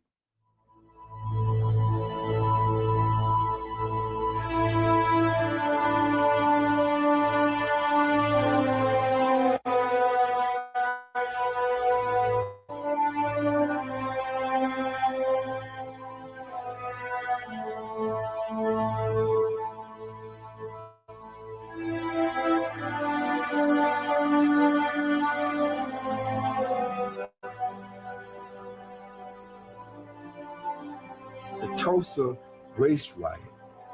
And it wasn't really a race riot because the people who rioted were the whites, not the Africans. The Africans defended their territory. They defended their stores and their businesses and their families, but they were destroyed by the whites who were envious of the economic power base that they had developed. And so you'll find that the disturbance ended when the sheriff of Tulsa commandeered a plane and had the pilot fly over the black community and drop sticks of dynamite. So Tulsa became the first city in the world that was bombed from the air. It was also a way to destroy the ability for a black competition, because essentially the world knew what was happening in the United States to black people, and they were going to give deference to black businesses in Europe even, because France was ready to do business with Tulsa, Oklahoma. England was ready to do business with Tulsa, Oklahoma, except there's certain parts in Parliament that did not want that. Canada was ready to do business. South America was ready to do business with South. All of Africa, we were ready to essentially undermine what those cotton plantations had built up in the form of commerce for the United States. And they had to make sure that that was destroyed. There was a group from Tulsa, an R&B group from Tulsa, the Gap Band. Had a song called You Dropped a Bomb on Me, Baby. It's about the Tulsa riot. Gap Band, GAP. GAP are the initials for the streets Greenwood, Archer, and Pine, which was the hub of Black Tulsa Business District. They have this whole thing that black people get handouts, that black people are dependent on the government. Black people, if we're going to be very honest, black people have never got anything specifically from our government at the exclusion of another group. Never. Black people have never got any kind of welfare benefits at the exclusion of another group. Black people have never gotten affirmative action at the exclusion of another group. Affirmative action benefits white women more than anybody. Slavery was affirmative action. Slavery was affirmative action. Jim Crow segregation was affirmative action. It was rewarding those people who had certain kind of skin complexion. That's what it was for. Affirmative action was written to be corrective action. C-O-R-R-E-C-T-I-V-E, corrective. Corrective action for what? For something that the government has consistently done to impede, to exploit, to degrade, and to degenerate a specific group of people. That's what it was written for. It had nothing to do with gender, handicap, senior citizens, gays, midgets, humpbacks, just black people. That's the only people the government has systematically at all levels, from the state, county, and federal level, had gone out of their way to pass laws, slave codes, and see blacks couldn't get out of slavery because of the federal government. The average black business can't even get the capital to present itself to the black population that the other people can get the capital to do. Now, one would ask the question, how can all these poor immigrants come to this country and have all this capital? If they had that capital, why did they leave home? And if they didn't have the capital when they left home, how are they getting this capital here when they have no credit records and they have no paper trail? And they have not, so who is capitalizing them?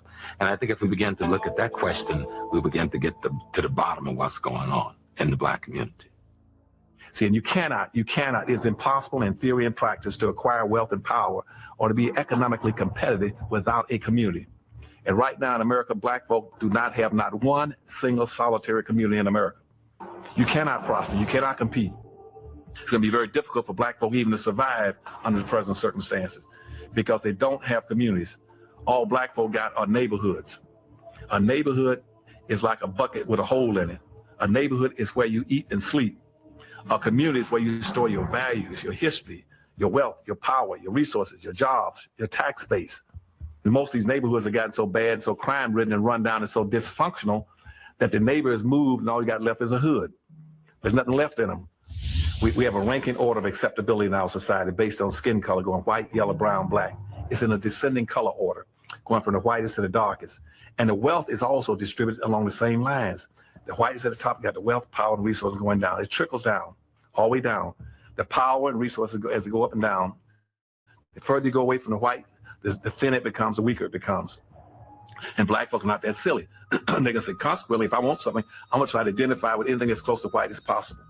And that's why you come up with this saying all the time about white ice is colder than black ice. They want to identify with it. But they never understand that rather than identify with it, why don't you go acquire your own? Then your black ice will be just as cold as white ice.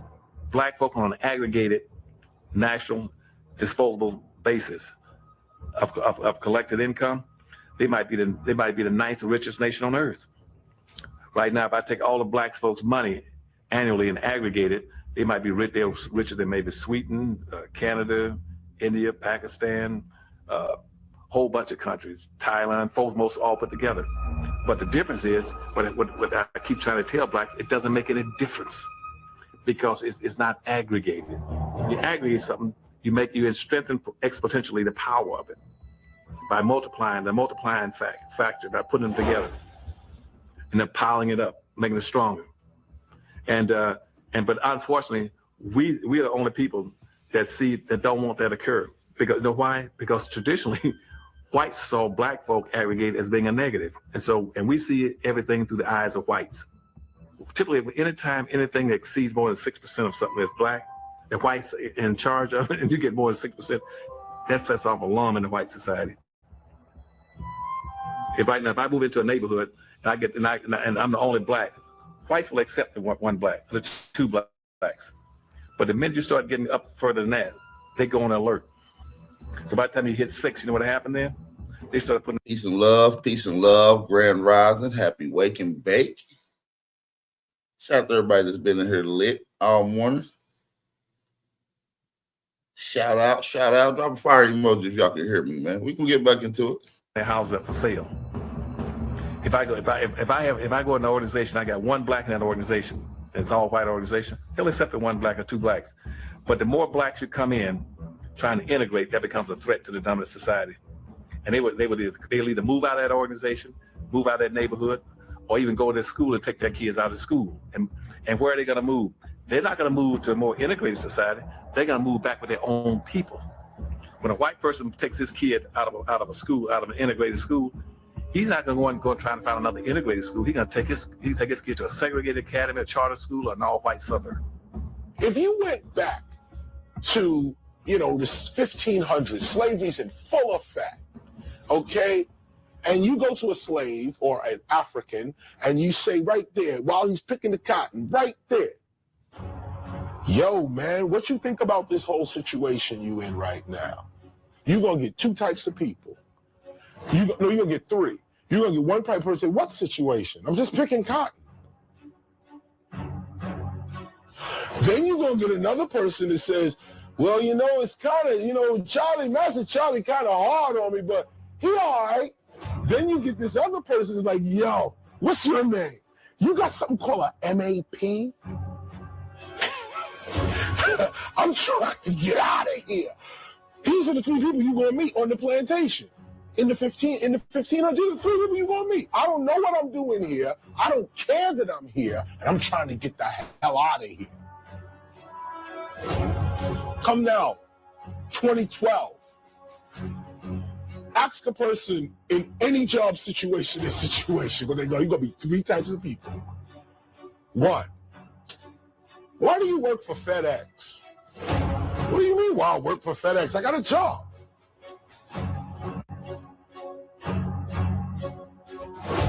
Why do you work for FedEx? Well, you know, it is hard hours, man. It's long. I've been driving this truck. It's crazy, but it's the best I can do right now, and I get a good check. Last person, why do you work at FedEx? I don't work here. I'm really an MC. I'm waiting for my opportunity to record my album. I'm only doing this right now so I can eat. Yo, really? My name is da-da-da-da-da-da-da-da. I'm trying to get free.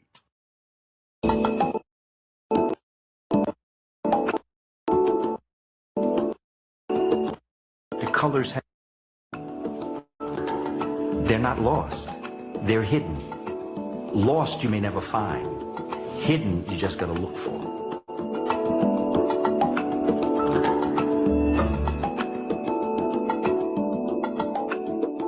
Know your purpose.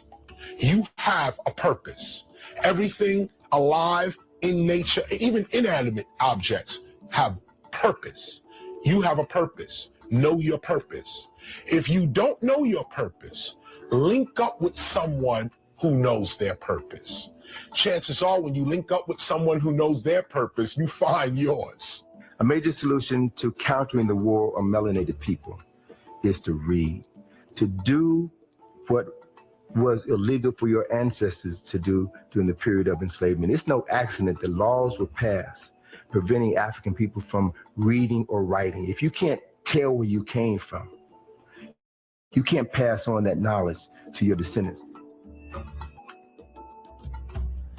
There are many retired teachers, old school teachers in the 60s and 70s that remember the old system of teaching.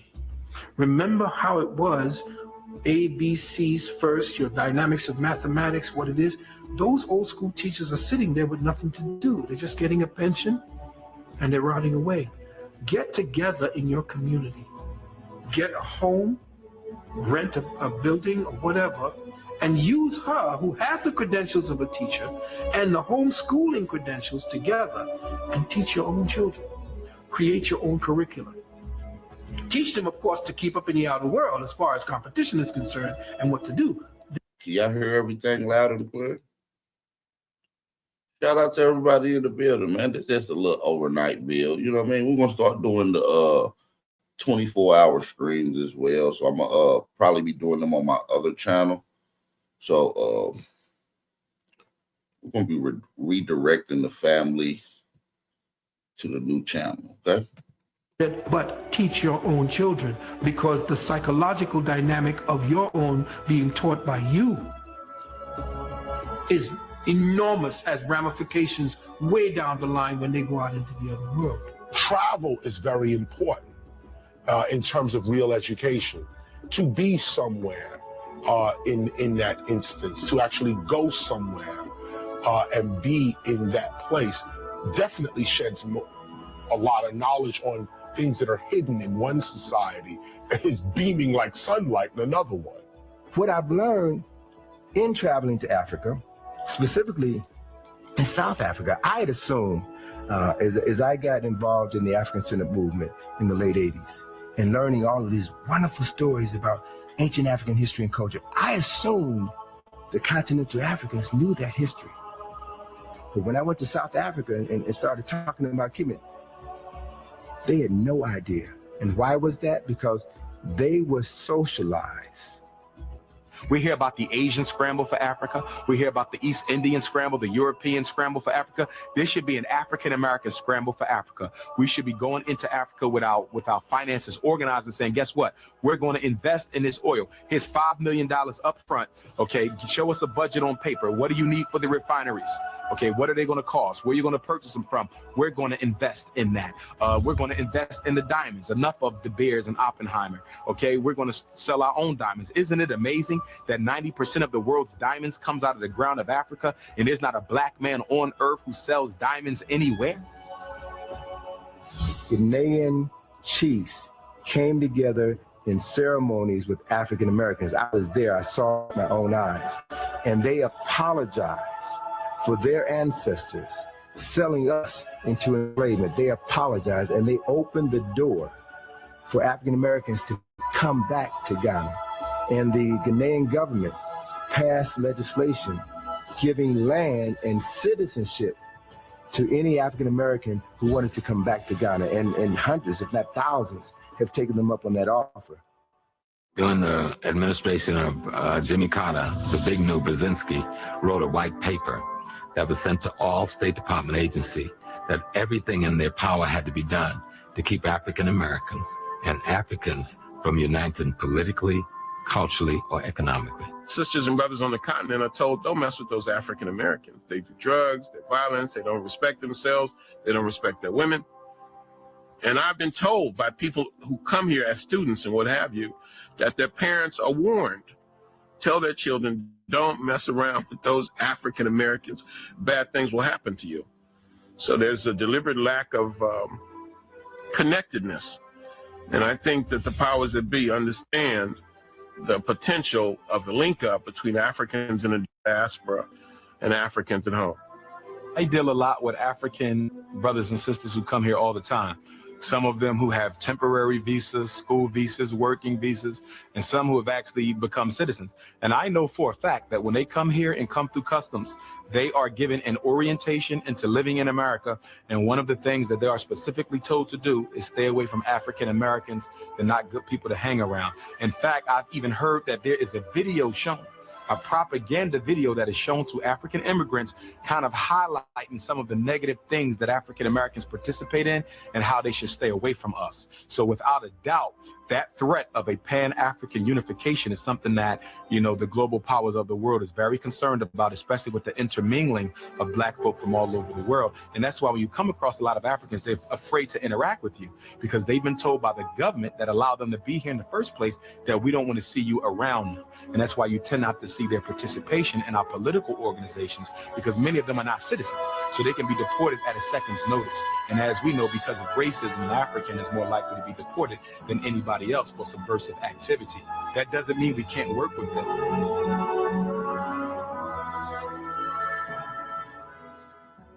How do you fix it?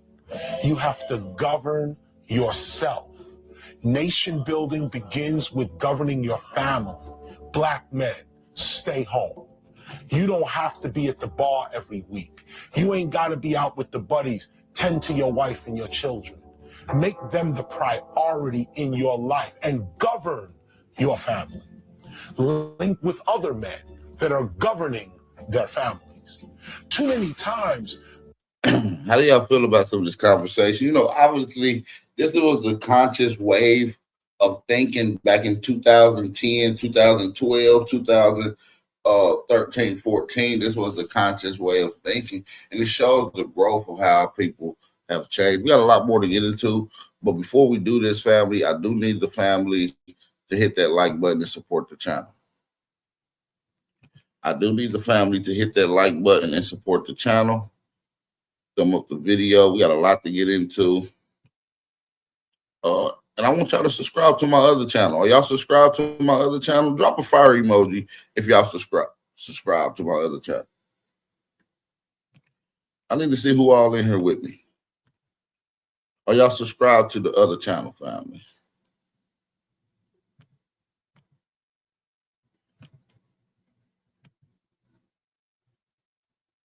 I just need to know if y'all subscribe to the channel. So we're gonna get into it though.